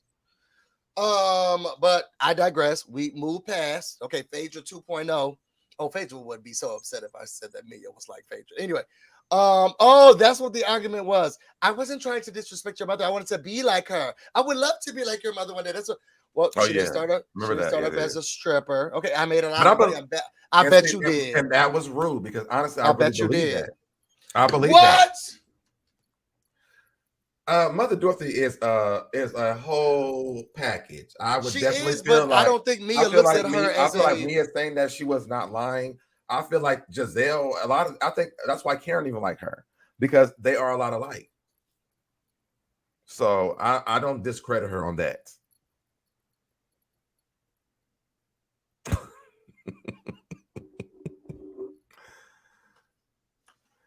Y'all, we just gonna believe everything Mia say, and we just gonna keep going like that, okay? So what? So after that, we did hear Mia say she wanted to be just like Dorothy. She's always loved her. She's always wanted to be about her. I think that Karen has talked to her about Dorothy before. Karen loves Dorothy. Mm-hmm. And that's her friend. Yes, but she also know when to say, girl, dial it in, dial it back. But Dorothy don't know when to roll it in and dial it back. Yeah. That's her, but I'm saying Karen also knows about it. She likes her, but now she wants to be her. Girl, you cool and all, but the way you talk about your daughter on the TV show, come back here. You know we might. I believe that. And if Mia does want to be just like how we don't like how Dorothy was acting to her daughter, then maybe you're right. Just too messy. I don't care about the person. I can't judge that. All I'm saying is I didn't see. I thought it was. I'm just saying. Okay. Might be telling the truth. Okay. So Then they all get together. They're talking about, this is when Wendy decided she got a game. When we got to the house, she said, pick a room. Mm-hmm. Now it's, okay, so I'm going to give the order of the rooms. What you mean, girl? I have mine already. Okay. And then she goes to whoever was living in the cottage first. She was like, okay, and so whoever had the low budget video, can you raise your hand? Yeah, you're going to the low budget room. She didn't give her an option to do anything. Okay. So she says, Karen and the Scholar, since y'all was with me in the cottage, y'all get a room. Okay. And then they also say that the next person who gets a room is Miss Mia. Okay. Because we want to welcome her. Yes, past tense. We wanted to welcome. We wanted to. Okay. Because I was nice to her before she got in my business. And then, Candace, she was going last. And if whoever gets there, they'll be able to race to the attic, So from there, they start talking again. Bernie said, Blue, you are full of it. Y'all just don't agree with me. And that's okay. Like, that is okay. It was epic on Wendy's part, and I loved it as well. She's not original. It would have been more epic had she had the game or the papers when we got to the house. Girl, go experience all the rooms, the good rooms, because later on we're gonna play a game. She had nothing else to do. Yeah, she gave out bags, okay, and she wanted to one up Karen, okay, because Karen has a household essential, the House of Huger line. So she said, well, I got all black-owned businesses. We got black-owned incense. We have incense in there. There's some scent rollers in there as well. Someone who has kente cloth down the street, they made those, and we put a couple of wick candles in there. But then you also get in Yunge, my candle. Now it's out. Boom. Y'all, and I need somebody to help me with this, okay? Because we was just at Gizelle's driveway the other day. How long it take to make candles and why we not in the business? Because it seemed like you could just say, I'm going to be a candle maker, and then 2 weeks later, you could give them out to your friends. Well, she was trying to get her business plan together for this is like the 13th episode. Yeah, and now here we got whole packages together. I don't think that she's even selling them still right now, right? I don't know nothing about what's going on with Wendy and those candles. We're probably going to see the rollout at the reunion. Well, I mean, I thought we saw the rollout. She gave everybody a candle. But when you have a product, you can give your friends one before you actually roll the product out. I mean, I guess. So is that what Karen did too then? Probably.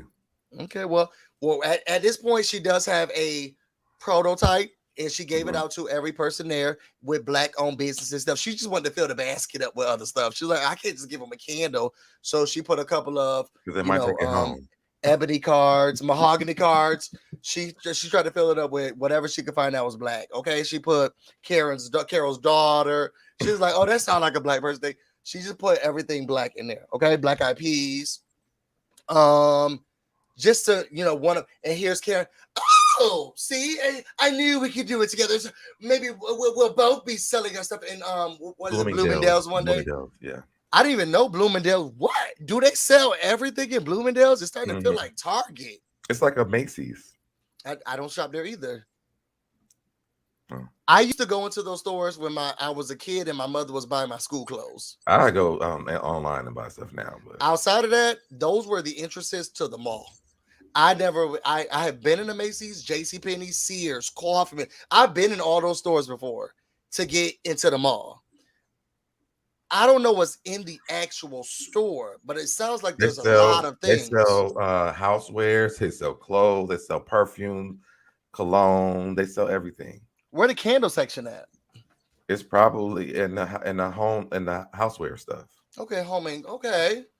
Oh, I'm gonna have to take a gander one of these days out there and see if I can see some of the candles that they have and see if I see Karen Huger's there.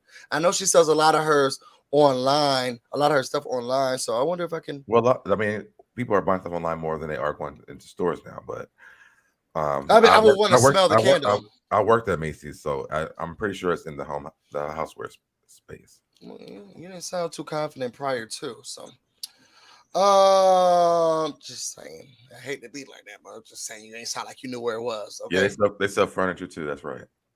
Macy's sells furniture. Mhm. You mean furniture like if I went Beds, to couches, chairs. They sell everything. okay. Well, they got it. Queen They got Mermaid it said, all. Queen Mermaid said, can you do the Karen Squill again, please? What Karen Squill? Well, Uh, maybe they will be able to. That's how she talks. Who knows? Who knows? Well, I'll be in the house if you go my day. Who knows? Okay, girl. Just know that all your stuff is exclusively at Bloomingdale's. That's what it sounds like. All of Karen's products are exclusively sold at Bloomingdale's. Yes, they sell mattresses as well. Y'all chop way too much. They got back. First of all, this store don't even look like that. What, Macy's? Yes, it looked like the entrance to the mall, but from what I'm hearing from y'all can get a truck as well. You can rent a car at Macy's. It sounds like y'all could do everything at Macy's. Macy's technically sells everything. I thought it was more like a home, you could buy your clothes. Maybe here and there you could get some rugs. Jennifer Love People said Busy was today years old when you found out what a department store is. It's like what departments? And it sounds like Macy's, you can rent a car. You can't rent a car. They actually have have one of Gizelle's businesses there. You can actually get your oil change and stuff there as well. See, and that's what I'm talking about, girl. You better be winning. You better be getting, as they're sitting here trying to get their mattresses and rugs and chairs, they're getting the oil change as well. Busy, who's your favorite housewife at Potomac? So it shifts. So when the series first started, it was Ashley Darby. And then when Candace came into the picture, it became Ashley. Loved her. Now I can't stand her. Because now she's so above everything she was doing before. Ashley was the messiest lady I've ever seen in my whole entire life, humping on people at the charity event. She was a messy girl. I said that you only got $20 in your account. I was Googling you. Oh, she was the messiest person. Give me 1 second, MC. Go ahead, Busy. Ashley was the messiest person you have ever seen in your life on TV. Now all of a sudden she's like, well, that you shouldn't do. Oh my God, you shouldn't. Girl, wasn't you the same one saying, well, I Googled Robyn's net worth because I was feeling like she didn't want to talk to me, so I wonder why. So that's why I Googled it. Oh, are you and Ray having problems? Oh, Robyn, why don't you go dance with Juan? One of my friends said he's dating someone else. They saw him at a restaurant. She was messy, but it kept the show going, and she kept these girls on their toes. When they were trying to conform her, Ashley said, I don't care. Isn't that what they do? Oh. But she kept her foot on their necks, and I appreciated it. And then she became a mother. And now she's like, oh no, it's inappropriate. Now Candace is the new Ashley, and everything Candace does is inappropriate. Because everything Ashley did was inappropriate. Now everything Candace does is inappropriate. And I kind of root for the underdog. Candace, just have a baby, they'll forgive everything. That's how the people act. I don't think Candace is the underdog. I think she's just rude. Who's the underdog? Mia right now. Don't tell Mia that. Actually, don't tell Mia. It's a scholar, actually. A scholar's a friend of the show. She's not a she's not a part Mia, of the cast. She's new. Mia, don't tell Mia that. Mia, she runs businesses. She's a business owner. But even Candace said that before she saw the show, she said that she liked Mia because Mia came in hot and she's always been nice to her. Like this, Candace even said. Candace said I defended you when other people were cussing you out. Candace said that she hazed all of them before they could haze her. This is before the show started, so I wasn't shocked to see this. Candace is still the underdog. Okay, so somebody say Candace is foul. Period. Yes, and you better hope we don't look at that as a. I'm sure you thought we looked at it as an insult, but that was praise. So then they started arguing a little bit more. Can you remember? Do you remember why they started arguing? This is real ghetto. I should have. Yeah, they started arguing because they was in the kitchen and Mia was talking to Ashley, and she said that she's mean, and Candace was like, "I'm here and I can hear you." Yes. And I can join the conversation. So she went and joined the conversation. You can invite me to the conversation if you if we're going to talk about me. And this is again my issue that I have with Mia, which is the issue that you see where we see Mia differently. I see Mia as someone who she's gonna talk to everyone else about Candace and not to Candace. And you're like, well, but it shows her genuineness.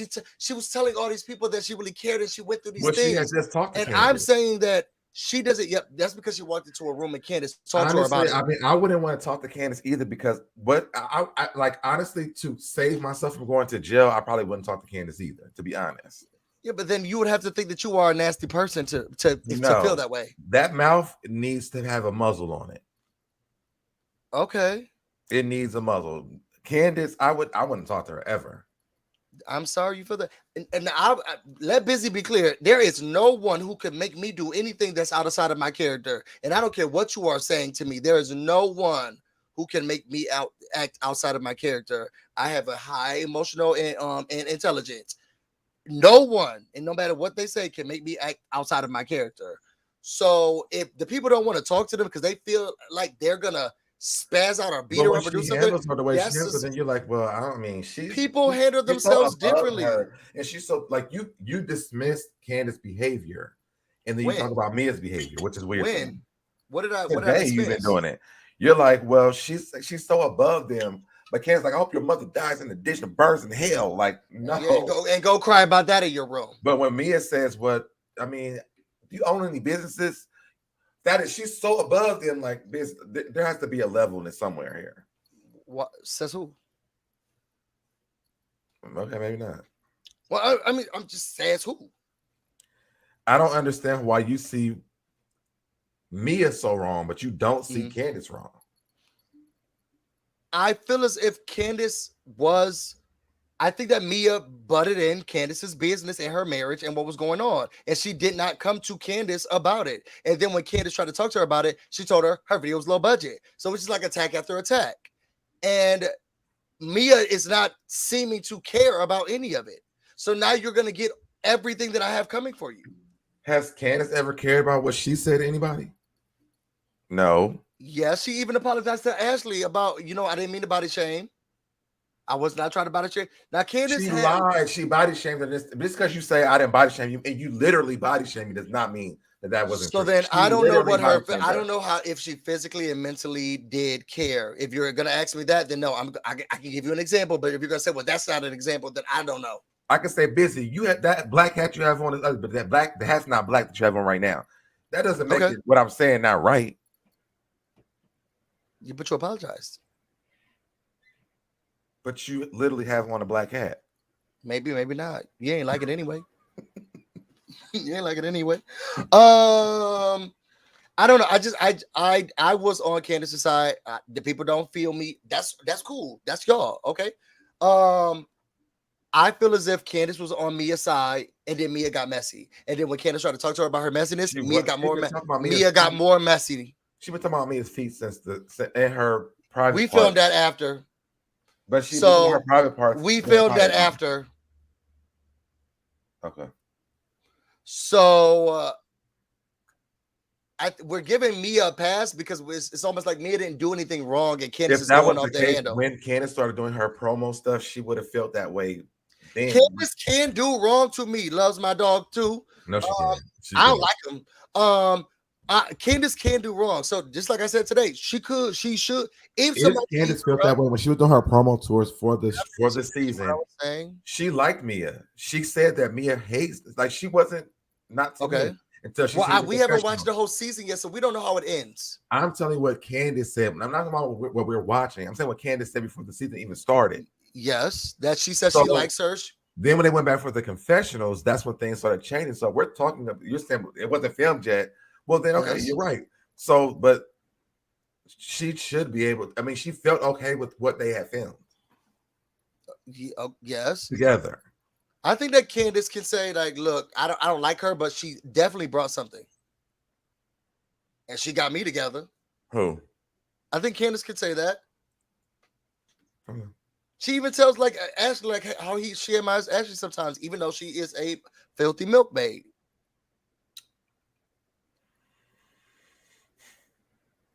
So moving on. Well, I guess it's not moving on. I know we are on opposite sides of the fence. I am still on. if I'm Candace's side. watching it, I still see Candace's side. Mhm. Because I would, if I put myself in those shoes, I would still feel like, girl, but you were wrong. And well, now we're deflected to my video being low budget. I'm trying to talk to you about what you was asking my mama, and you saying, well, your video's low budget, and nobody was there to help me, nobody was there to But greet me. And then I try to talk that's to you not, about it that's not what again, she and said. you're That's like, well, not I'm what a she said. business, I'm a boss. It's That's like, not what she said. girl, and now you're calling us broke. I'm done trying. I'm done trying with you. Mhm. Not, I don't think in one instance did Mia stop and say, you know what? I hear that what you're saying, that you didn't like the way that I did. She don't have no fault. So then why should Candace pull off? If Candace is upset and she keeps telling me she's upset and Mia keeps doubling down, why do the people think, well, but Candace still needs to stop? This lady is not stopping. So we do realize that we don't get to see all of the footage, right? I'm only going off of what I saw, yes. And this is what So I can if judge Mia off of. pulled up and Gizelle pulled up, and the little bit of the clips that we did see, they both were like, what is this? What is this? What's going on here? Nobody's here. We know Yes. that something was there to the fact that it didn't feel professional to either one of them. Okay. Then Wendy showed up, What's the, and okay. it was the same thing. Okay. So if Mia at this point is like, well, who is the manager? Who do I need to talk to? We don't know how long they sat there and waited on Candace to come back from Giselle's house or nothing. So if they're asking this, I think it's a valid question. Yeah, you can think that it's a valid question, but say it was your video, and they were doing that before you got there, and she was doing all that before you got there, and she didn't come to you and say, hey, I didn't know what was going on, but I got the girls in line. I realized who was on what, and we got stuff happening. Maybe you'll feel okay about it. But if they came up to you, it's like, oh, thank God, SoDeb, you're here. This is low budget. This is crappy. Why you got us out here in this field? Like this it don't seem right. I don't think you would feel good about it.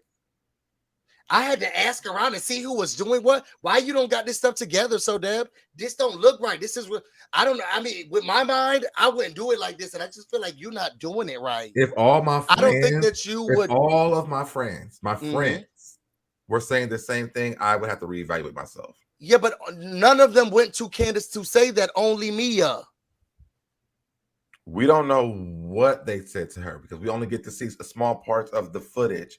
Well, from what we saw, let's just go by what we saw. But what I did see on the after show was that they all agreed that it was low budget video, and yes, that they all agreed that it was low budget in the after show. And we all watching the show, they all thought that the questions that Mia asked were valid questions. And having you have friends where they all felt the same way, but nobody said it, but one friend, and then now you're looking at your friend. I would rather have the why friend you had to say it to me versus the ones that will say it behind my back. Okay. Well, then that's what you would have to go with. So then I'm seeing why you would appreciate Mia doing that.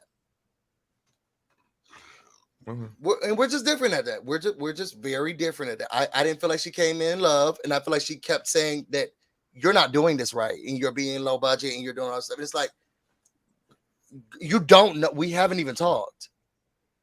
Like none of this stuff is coming through as love. Like none of it, because I don't know you. I just think if I was Candace watching the show back, when I watched Mia talk to her husband about, how things work when they were working together, how I would have thought it was a cute scene, but you should have said that to me. I would have, but it didn't look like she was trying to be malicious when she was saying what she was saying. They were really having a conversation, and they were talking about how it did not work out for them. We've watched it on many of these Housewives franchises, how this doesn't work. So I would have never looked at that situation and thought, oh, Mia, F her. Like I would never thought that. Looking back on it. So I'm wondering when the reunion comes around, will she even acknowledge that? But she probably won't because she's childish. I don't even think that it would matter if of her. I feel like she could acknowledge the fact that she did see that scene and it was interesting and it was great of her to say that. But I still feel like she would feel the same way. I'm sorry, maybe it's just me. I would feel the same way. It's cute that you told your husband. You didn't tell me. And then you came to me and told me that my stuff was low budget and you was asking who's getting paid because you were being about rude my marriage. You're being rude to me. After you were worried about my marriage. Well, I mean, if I've experienced that and I thought it might be something I might be. Then tell me that. Then tell me that. Then tell me that.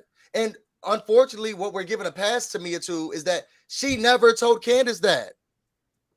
She actually got more rude when Candace tried to address it. Because she came at her rude. I'm mad at you because you went around talking to my mother, asking who's getting paid and who. You're in my marriage, you're in my business, you're in all of this stuff. I don't think that was right. Was running around telling the business. My mama could do whatever she want to do. Okay, well, see, that's the problem. Oh yeah, now we are different on that fact. Now this is me saying publicly, I have never given my mama smoke, and I promise y'all, if y'all saw smoke from a place where me and my mother was, it is me being burned to ashes. Okay, it's my cremation. Okay, I love my mom and I respect her way too much. Okay, I'm grown, but I'm not that grown. Okay, I'm Southern raised, and I don't do that. But my mama gonna run me down. She gonna run me down. Okay, but you not gonna partake in, and I don't even know you. Let's get to the Stella tossing. So after that, they continue to have their. So Candace is like, look, if you're gonna talk like you always do, you might as well bring me in. Okay, so I can tiptoe over here. So the boys go out, and now they're talking, and she tells now Candace, I didn't like this approach, girl. See, I think I don't let the girl know when she be wrong, but I do. Candace, I didn't like this approach. What your issue is, Mia, is that you need a therapist. And she needs First one. of all, I don't need you to counsel me. I don't need you to give me no information. Not saying that she does not, but I don't need to hear from you because Mia definitely does. But you don't need to tell me that you're not a messenger. Definitely needs a therapist. I think that she knows that who needs a therapist because she knows she needs a therapist. Absolutely. Feather. Okay, pot calling the kettle. I'm not going to deny that. Was that a read? I thought you need weird one. That came out of her mouth. Because you do. Because you are, just like a scholar said, you're classist. You show a lot of classism. And I know that you said that you would act the same way as Mia, so you probably wouldn't look at it the same way. But you calling us all you're doing is sitting around and talking about me and my body parts and all this stuff. Yes, I'm above this. I'm not. Mia doesn't know those things yet.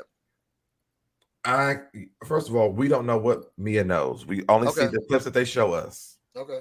We don't know that. Okay. And I'm sure that Karen has told her what they've been saying about her. Maybe not. I don't know. I don't see that she was. I feel as if she's classist, and it's questionable if she should be feeling that way. But I'm gonna hop up off her because she didn't marry him. But I do see her as looking down at the people. They look and down whether or not you think it's because they talk about me and that's why I'm able to talk down to them. Okay, then go. They look down at her. Then I'm saying then that's okay.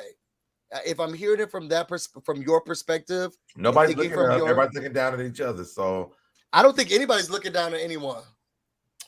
They all look down at. I mean, Candace has not stopped calling her a whore from the strip club, and she's a prostitute, and come get your hoe. She did. Come get her. She's doing all this stuff. Come get her. Yes. Well, but they're in a battle of words. They're in a battle of words. She definitely looks down on her.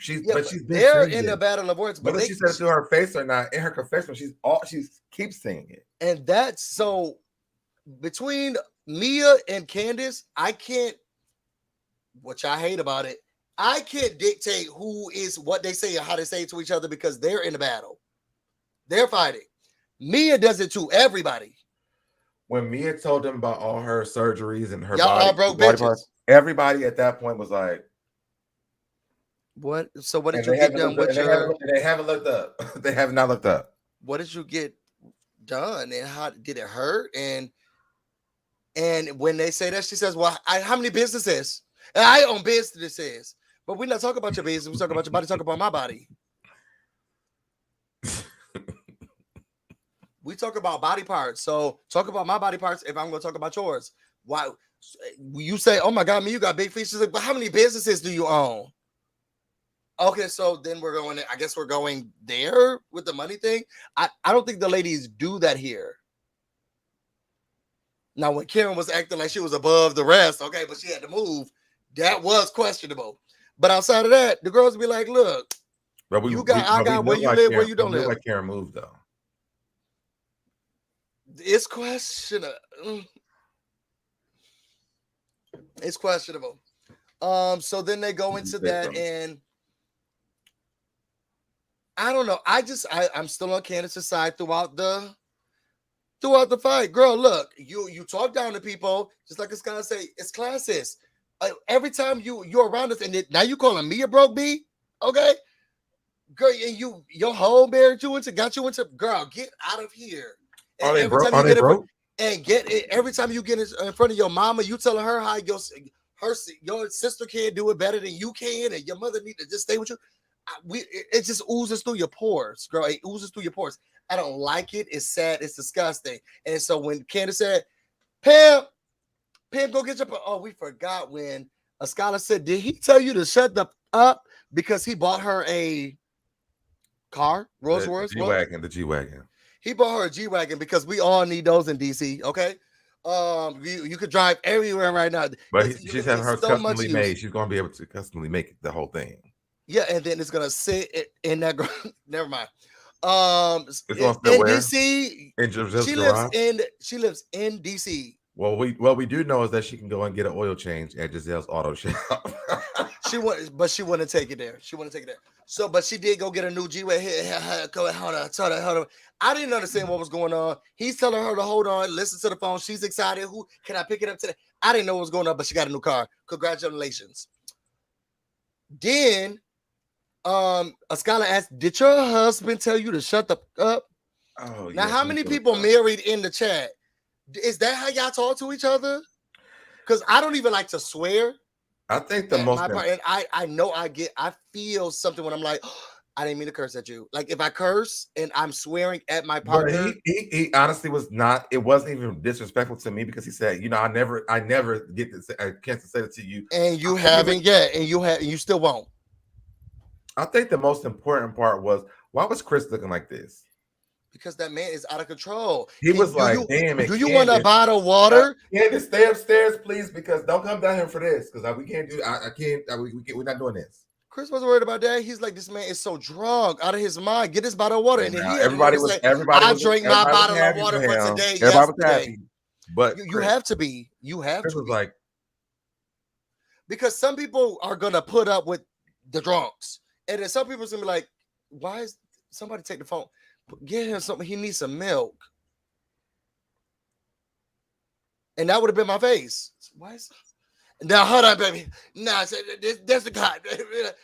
She did say that. Sit down and put it in the other room. So y'all saying in y'all marriage that y'all tell each other to shut the F up. Well, I guess that's what makes a long-lasting marriage. Okay. Thank you, Winning and Unbothered for the super. Oh, thank you, Winning Unbothered. I think he was just trying to tell her to be quiet so that she can hear what's going on the phone because he was trying to surprise her for their anniversary. Yeah, he made it clear. He said, I rarely get to ever say this, so I'm taking pride in saying it today. Shut the F up and hear what's going on in this thing. Everybody be quiet so y'all can hear what's going on here. And then here come Chris looking like this. The same way I wouldn't. Well, I would have had that face, but I would have been like, did he? This your anniversary? I think you're taking it. I think people took that way too serious. Well, I'm not saying people took it way too serious. I just don't do that in my partnership. And it's to each their own. He said out of his mouth, neither does he. Then he said it. I rarely get a chance to say it, so let me. And he didn't say he never. He said it rare. So it's happening. It's rare. It's not like they disrespect each other. And then when they asked her, she was like, okay, whatever. Candace said, well, not in front of the company. None of kind of mixed company. Be who you are. I guess. Come on, Mia. Take those clothes off. So I just thought it was weird. I don't, we don't always have to agree. I just don't talk to my partner like that.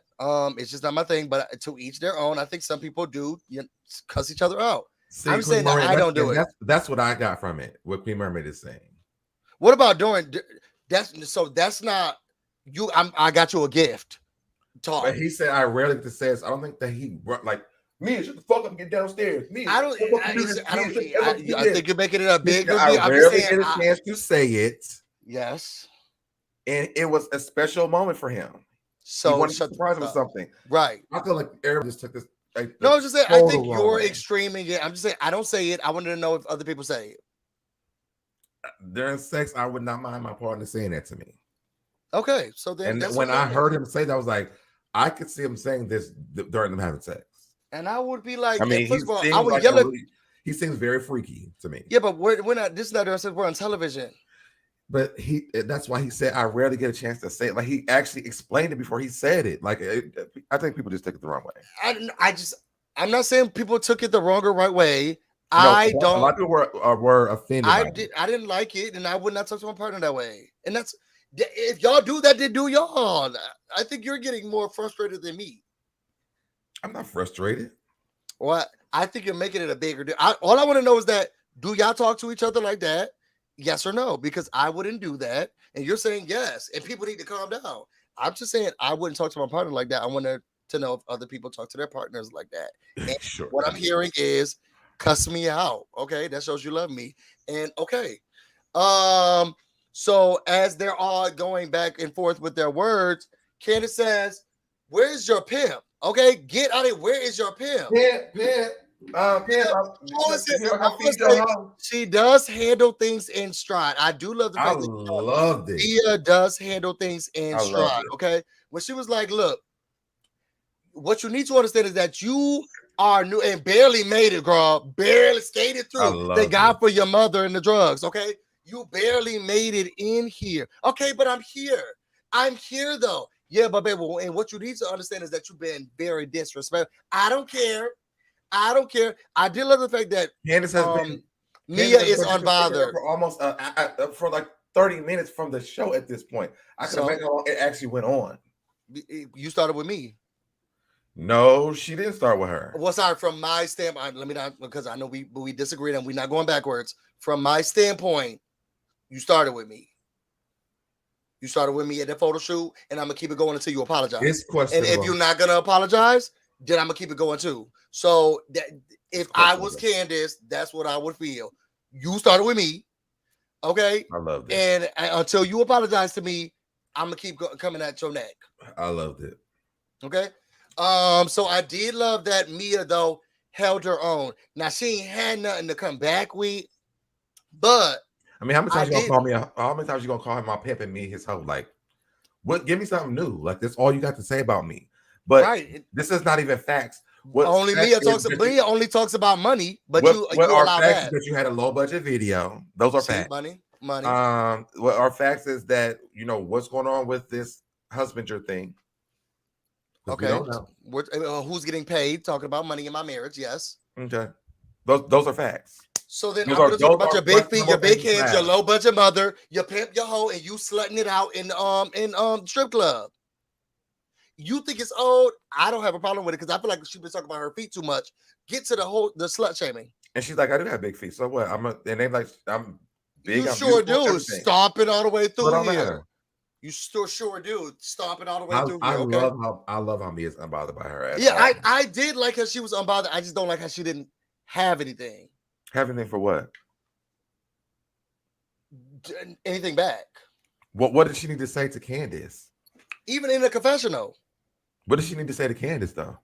Even in a confessional. Is this worth addressing? In Mia's mind, is this worth even addressing her? So in a housewife that I look for, I mean, maybe you don't think she needed to say anything. I do feel like, girl, so you don't got no. She talks so much about people's money and what they're doing, but you ain't got no reads. I mean, the read was when you said, "Pimp, come get your pimp." That was the read of the century for Candace because people want her to be is bothered by Candace. So then when she popped Candace, no, I don't think that you're supposed to be bothered. She posting those. I'm okay. Candace doesn't want you to be bothered. Candace wants a war with words. I'm okay. Candace wants a war with words, and everybody can't do it. Okay. Candace doesn't want you to be bothered. She could go back and forth with you. And if you had stuff to say about me, say it to me so I can say it back to you. The problem is, Mia would just be like, money, and that's all I got to say. If that's her thing, then okay. So then I'm gonna say Candace your thing is, mama, I'm gonna your be funny. I mama's wanna go to broke. school. You I got wanna big sit here and feet. talk You just got for a big moment. hands. I was You there were to say slut from the disrespectful to everybody. 90s. I You were was slut there from the and cry. I want to 90s. call Sharice the geriatric grandma. I wanted to be disrespectful, and nobody. Y'all know what? Y'all so y'all okay so with that. fickle because on one in one breath y'all like, oh, Candace so disrespectful, and then on the other breath y'all like, all she do is cry. Is she a disrespectful or is she a Because crybaby? she can dish it, but she can't take it. That's the problem. And that's what I'm saying about Mia. Mia is fine. So anyway, she Mia's walked like, to her. okay, girl. She walked to her pimp. Oh yes. Well, I mean, she walked to her pimp. She walked to her pimp who was drunk out on her on his seat. That's how she got the ring. And then Candace said, feed her. She looks hungry.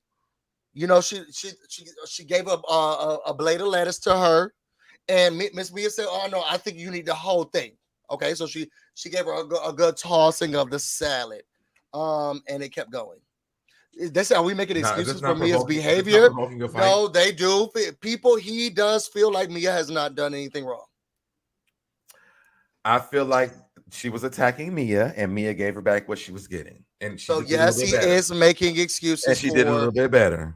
He's making excuses for Mia's behavior throughout the whole. Well, then I will say that. I will say that. I don't care. So then, can we hear it? I'm making excuses because Candace is an asshole. No, that's not what we were asking for. Well, I'm gonna tell you what I want to say. So yes, but that's not what is happening. Yeah, they're trying to make me give excuses. Let me go find my pen. Mia just owned her life, told her story before they could. Barely, girl. We had to go back and get revisions. She didn't tell nobody's story. She didn't write nobody's book. We had to keep going back for revisions. They said that this didn't happen like this. You said you got your clit redone. I believe this. They said it was a vaginal. They said it was a vaginal rejuvenation. Are you sure it was your clit? Oh yeah, never mind. If Mia said I had 2 horns put on my forehead and it was only you would have to go back and look at pictures. It doesn't matter. That's what she said. You would have to go back and look at pictures. She worse than Phaedra said, I don't know when his baby is coming out. I just know I'm ready for him to come out. Girl, you need to keep him in there until he's ready to come out. I think Mia walked away because if not, Mia would have taken it further physically. The boss, the CEO boss. I'm shocked. The CEO boss would have done that. Well, let me not say that because I know y'all do think that the CEO boss people, they should be fighting out here. Run up, get done up. That's what y'all think the bosses be doing. Okay. Run up, get done up.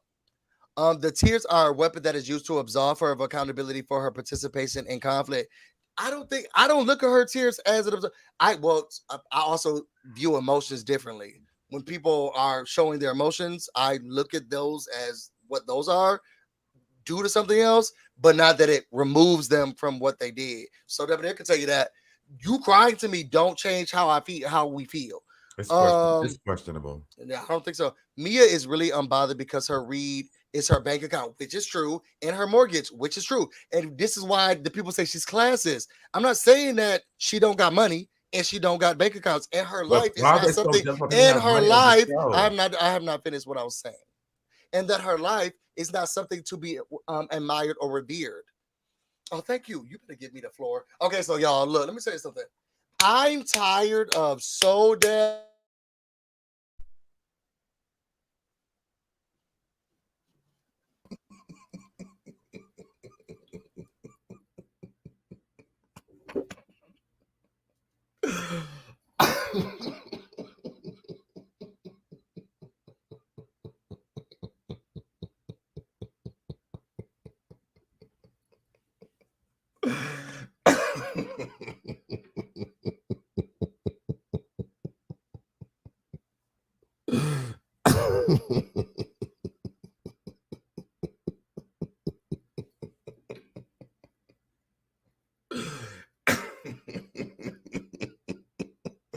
First of all, I'm sorry y'all have to hear this because it sounds like he's trying to scratch his throat. That's what my granddad used to do. So I'm sorry, but listen to him. He's so tickled that he muted my mic. Okay, just simple things in life. What are you so tired of me doing?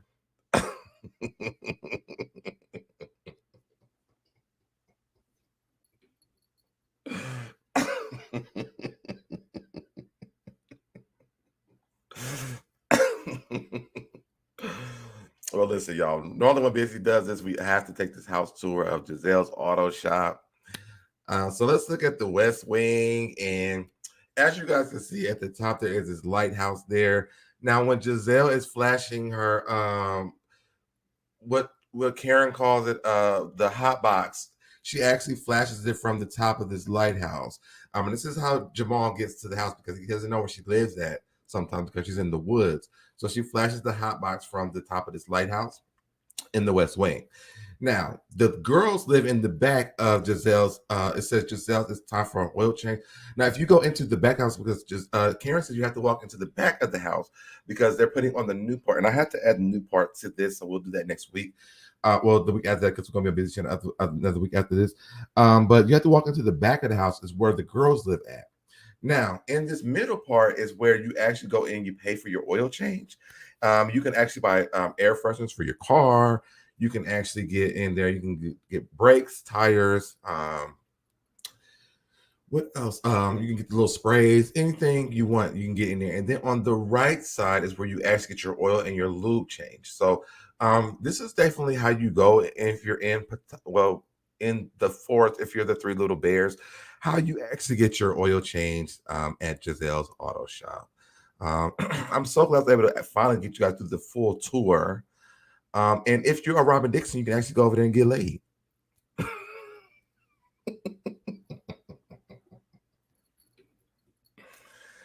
Are you done busy? Oh, you done showing them where Karen's getting married? Renew her vows? No, that was Gizelle's Auto Shop. Oh, it looked the same to me. Looked the same to me. Couldn't tell the difference. It's questionable. It's questionable. Oh, yeah, you know who talked down about that as well?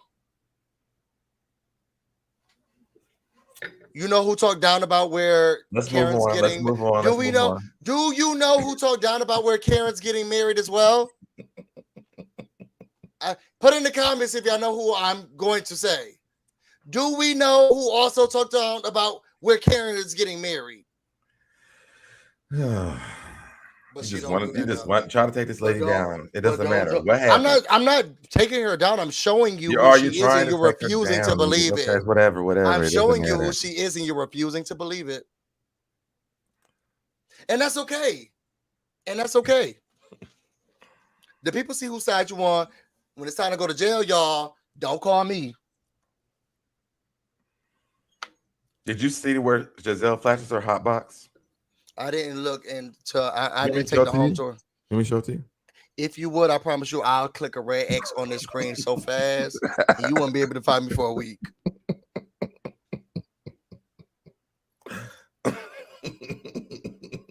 So that was the end of the episode. They started tossing salads, and we're not talking about gay men in jail. It was. I thought that it was a good. They really have been serving and salad as well. These past two episodes, I am still loving Potomac. I do wish that it was. I'm not gonna say that because then I feel like we're gonna have this an after party conversation. And I don't know if I'm going. Are you having an after show? Yeah, I'm going to do it today. You know what? Let's do it on my channel because then I'm gonna have these hosts to get these hosts together. No, I'm joking. Oh, you want to do it on your channel? No, I'm joking. I don't want to host nobody's after nothing. But I would say I know I have that authority. Oh, do you? I sure do. It's questionable. Yeah, I don't think so. I do love Potomac. Y'all put it in the comments. Out of 1 to 10, what do y'all rate this episode? 1 being the least, 10 being the greatest. Put where y'all feel about this episode. I am loving it again, and I'm happy that the people are not dragging it like they were when the show first started. Oh my God, her titties, the blog, let it go. It's like, y'all, we don't do that over here in Potomac. We slow creep, and we give you nuggets, golden nuggets that you weren't looking for in Potomac. The best part of last week's episode was that all those bugs and hammers and nails so what's going on? That was the best. We give you stuff like that. When Wendy said jealous of this and we paying over to the oil and lube shop, that was the best parts of the episode. And here we are again. Okay, Pimp, get your hoe. Okay. I thought it was good that the main players wasn't on this episode and that the side players were able to carry the episode out. I don't know if they like being called that, but I can hear what you're saying. I mean, they may not like being called that, but right now they are the side players. I mean, We can Gizelle, see more of the newcomers Karen, were there. More of the Ashley, newcomers, yeah. and unfortunately, Robyn are the main players on this season, on this franchise, and the new players were able to carry out an episode by themselves. But And I did like I how think the that the newer main ones were players good. should be the main players should be cautious about this as well. You know, I will say that Carlos King did tweet, as much as he's been loving Gizelle versus Mia, Gizelle versus Karen this entire series, he is now more excited and interested in Mia versus Candace because it is giving him everything that he needs during these episodes. So maybe they may be dethroned. Is Nene versus Kim then becomes the Phaedra versus Kenya, which ruins the show? Because then Phaedra versus Candy, and Portia calls her says that she has a sex dungeon. If they get rid of Gizelle and Karen, it's gonna be a wrap. Oh yeah, they would never. Yeah, they would never. And y'all can say she live in a shoebox. And Giselle will still be in that shoebox. I don't really rock with Gizelle that well, but I've been trying. I've really tried this season with Candace, but this episode I was like, I cannot. You're ignorant enough to not understand. But I will say that Karen and Gizelle are, if they leave, that the show's going to go away. And they won't be. I don't think they'll be going anywhere anytime soon. Karen's just now getting into her groove. Yeah, that's true. And Gizelle, they love her. Gizelle's just learning how to dress, so. Well, they love her at Bravo, so Gizelle doing more things. Did what? They love her at Bravo. She's doing a lot more things, so she ain't going nowhere. Now I wonder if that show's gonna stay on since Portia's leaving Housewives of Atlanta. What show? The chat room. Is she leaving the chat room? No, so I'm saying, I wonder, is the chat room leaving too, or is it staying? I don't think so. I haven't seen the chat room. I'm not sure. I never watched the chat room, so but I don't think it's leaving. I felt like they had new episodes recently, right? When Andy was gone from Watch What Happens Live for a week, but then it stopped. Oh, again. So I don't know. I didn't even know Andy was gone. I don't know nothing about what's going on. The show comes on, and then I watch the after show online when I get a chance. Oh yeah, Gizelle was on there this week on the with Andy. Talk about it. Never mind. But this was a good episode. I really enjoyed it. She looked good. She dressed well. I love the escalation of it. I think the next episode is going to kind of mellow out, peak and drop, and then we're going to get another story. But I'm here for it. As much as there's a difference between how we feel about Candace and Mia. We got a show. And we didn't even talk about Ray shade. What was the shade? When he asked her, was Gizelle bringing the hairdresser? The hairdresser be good because we know who isn't coming. And Ray, you won't be there. Y'all come down for a day. Okay. It's kind of last minute, you know. Oh, okay. Is Michael coming? Of course not. We're better than ever. He's no involved. He's gonna drop those kids off to Uncle Lump and be at the strip club faster than this. Okay. But what did you think about the episode? Okay. I thought it was. I enjoyed it because the main players weren't there and they were able to carry it. Oh, so you want out with the old, in with the new, or at least see if the newer ones can hold their own. I think that it shows the strength of the actual cast. Like even though the main players aren't there, the B players can still carry an episode without them being there. You think that's why they took them to iPhone Maps way instead of the Google Maps or Waze way, because it took them a long time to get there. I think Bravo's testing out some things to see, because they were trying to get rid of Robyn last season or for this season, but they ended up bringing her back. So I'm wondering, Wendy wouldn't have anything. She would have Gizelle. Yeah, but she acting like she don't got no beat. She keeps making digs at Robyn. She misses Gizelle so bad every time. I mean, the shade, which isn't good for her. The shade she's throwing at Robyn is, girl, I didn't know Wendy had that in her. Yeah, so thank God for Robyn, because then Wendy wouldn't have anyone to. Giselle don't care. I think she would have gave it to Giselle. Yeah, but Giselle doesn't care. Giselle cares about Karen. No, because Giselle said something to her in the tent in the parking lot garage gravel. She said, what? And she said, "Was I talking to you?" I was like, "Wait a minute now. Where did this Wendy come from?" Because I don't know this Wendy. I'm liking this Wendy, and not because of Gizelle, but I'm liking the fact that she's learning the shade portion of this. Not, oh, well, it's the 4 degrees. Like she has more than just that. So I'm loving it. She does. She has a new breast, a new butt. She has longer weave, eyelashes, I'm candles. liking the personality of her though. I think they installed that as well. She went to Dr. Curves. So it was a really good episode. We hope y'all enjoyed it as well. Let us know if you're watching this on the after show. Are you team busy? Okay, or you team eager? I mean, SoDeb. Let us know who you agree with.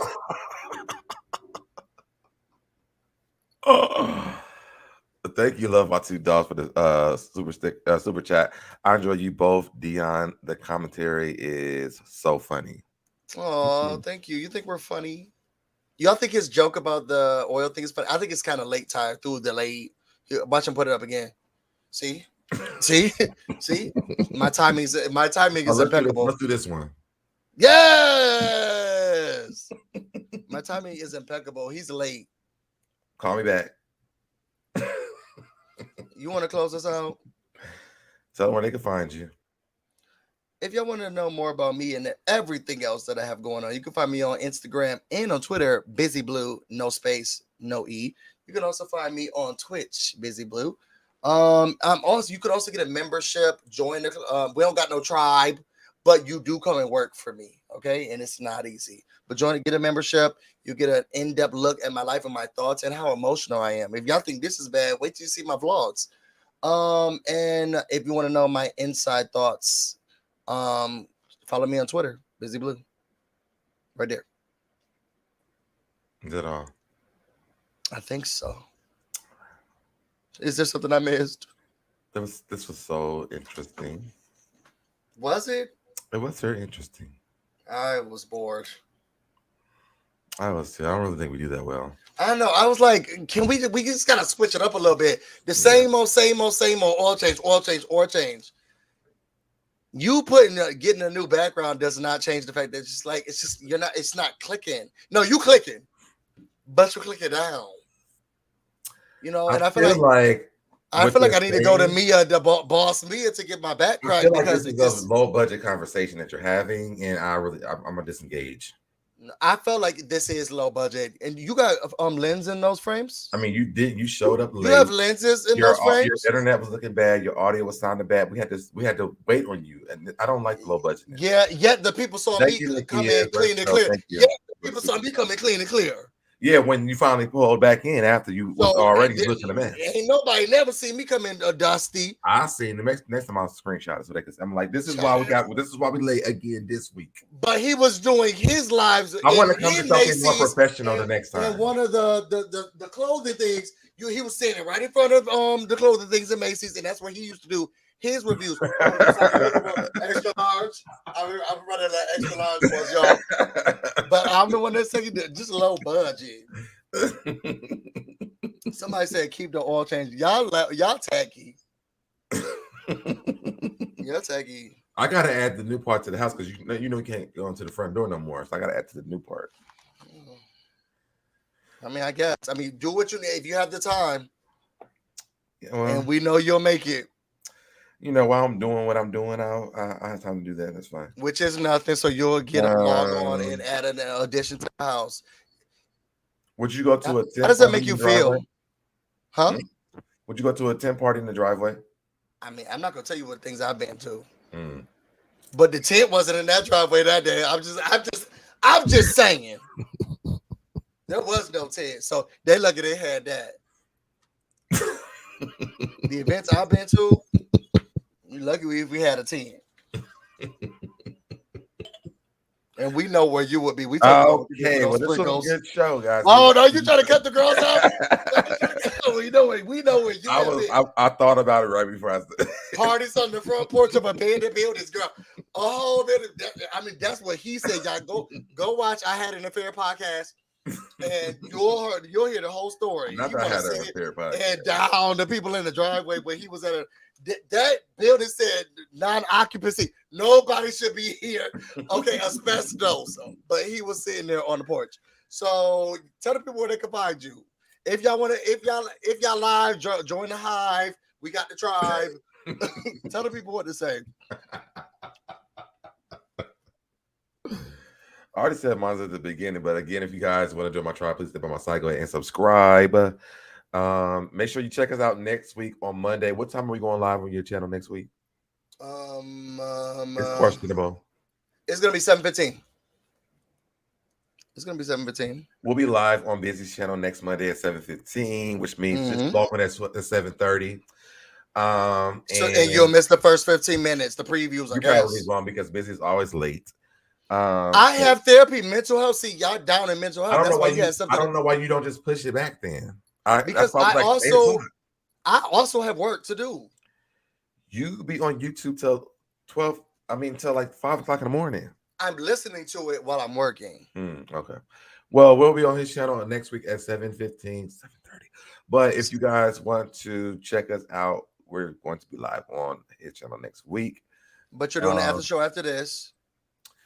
Yeah. If you are listening for uneducated opinions, Ghetto take you, I'll fight you. I'm going to do the after show at 11 o'clock. So in an hour, I'm going to come. 11 o'clock? Yes, because I need a break real quick. Well, these people like to fight, so they'll be up at 11 o'clock. The adrenaline's still running. They still mad at Candace. The Blue Hive, what's that? I don't like it like that. The way he been acting today and recently, it's a no. Who? After Dark. Who been acting? You been acting. I didn't even act like nothing. I didn't even discuss anything. You have. I have not. Where's the after party? You got to ask SoDeb about that. We're going to come back. So, if you guys want to come up and we can talk about the episode, we can definitely do it. Because I'd like to talk to you guys. Busy is afraid to talk to y'all for whatever reason. I don't know. I'm smart. What? I'm not afraid. I'm smart. Okay. What you're not going to do is just toss me in the lion's den. I come into those lives. I don't think that's going to happen. I think that 1 week you should actually try it.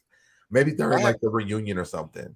It's a no for Busy. It's a no for Busy. Y'all go back to his after shows, and in every after show, you can see that I'm there, and then I'll just write something, and somebody be like, and I don't know what that Busy talk about. He's so. All right, I know you like him there, but I don't know about him.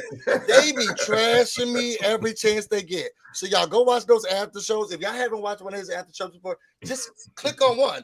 They'll say, I don't see that Busy guy. I don't really like him like that. Oh, he's too emotional. Thank you, Queen Mermaid. Please, y'all make sure y'all are here Wednesday night. We are playing. We're doing our game night. We did get expansion. He has new games. That's the background. His new games. We did get expansion packs to do our drinks. So we have 2 new expansion packs. So we will have new questions. And game night is lit. So. Oh, and it's so good. We're so excited about it. Oh, and check out me and the Candy Shop because we have our show at 8 o'clock on Wednesdays as well. It's called Lick the Lollipop with Deb. No, it's called Champagne and Things. Y'all went with that name? Okay. Oh, we love you, Busy. We just like. You said what? Did you want me to tell the name that we have for this show?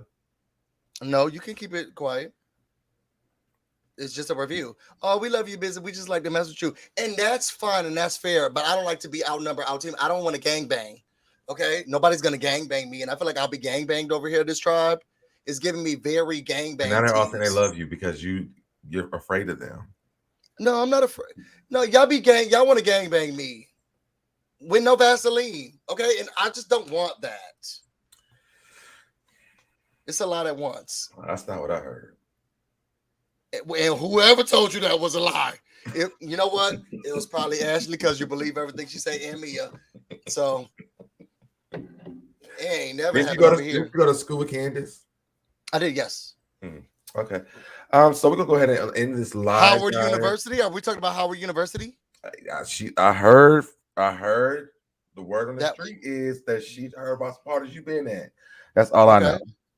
She probably has because she was going to school there too. And it has something to do with some gangs and bangs, but I don't really know. I never. I ain't never take my clothes off for nobody. I didn't want to bring it up. People. You can. We can. We can. I have only been to something like that one time in my life, and it was not with Candace, and that was out of college. All I heard was you was in the middle of a circle, and that's break dancing. That's what you would. Oh, they was talking about the break dancing time. We was breakdancing. Yeah, you misheard. What I heard from the ending didn't sound like he was breaking. I mean, maybe that was turning the people on, but I don't know. Yeah, because the people love when I arrive. Okay, I am the president. Then some people they go extra. They want to take out their. But they said that they had to give you new clothes when you left because they did. It got a little sticky. The people was like, "Yes, we love you so much." It was disgusting, but I made it out there and I ain't touched not one person. Now you, on the other hand, if y'all go to Love Affairs podcast, y'all hear what he did on the abandoned building porch. Since we want to talk about mamas.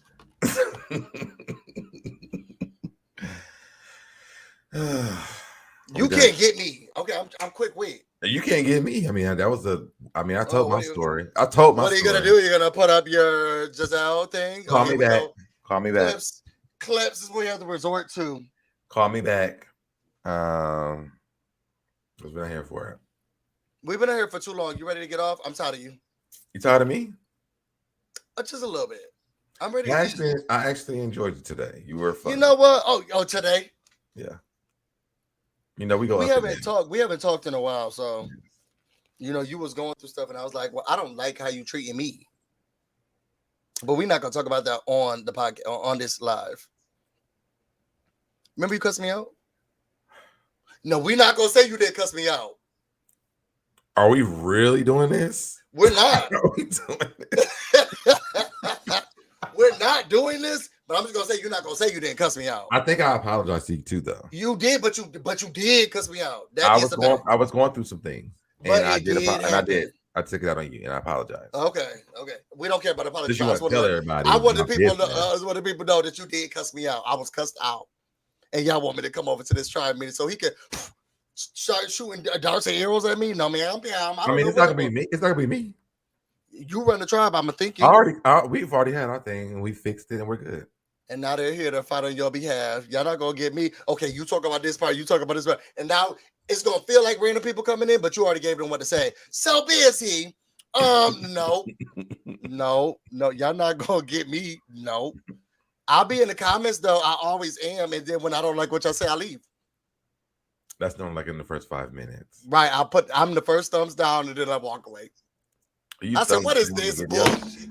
I can't take this stuff." Yeah, because I don't like how y'all be talking about. I don't have to take this. I'm going home.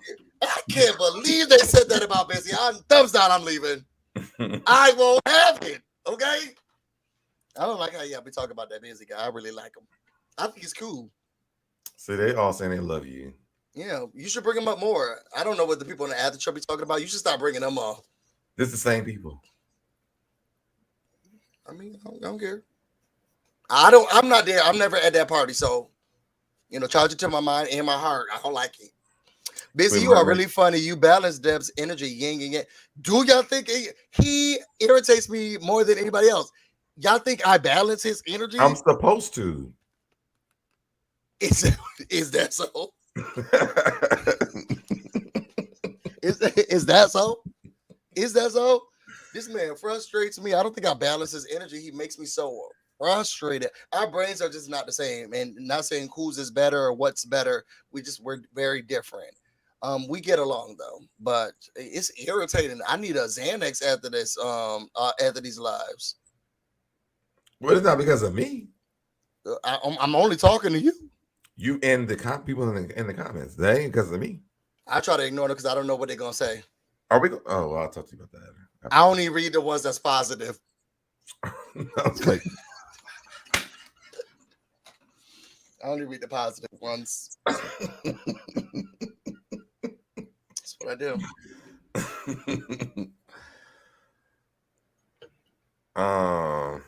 You supposed to. First of all, you supposed to close this out a long time ago. What's the issue? All right. What time is it? Yeah, at 11 late at a time, we're going to be doing the after show where we can talk about. Y'all grab a snack. Come on back. You'll be here with the tribe. We got to say out coming up. End the thing. Let the people know.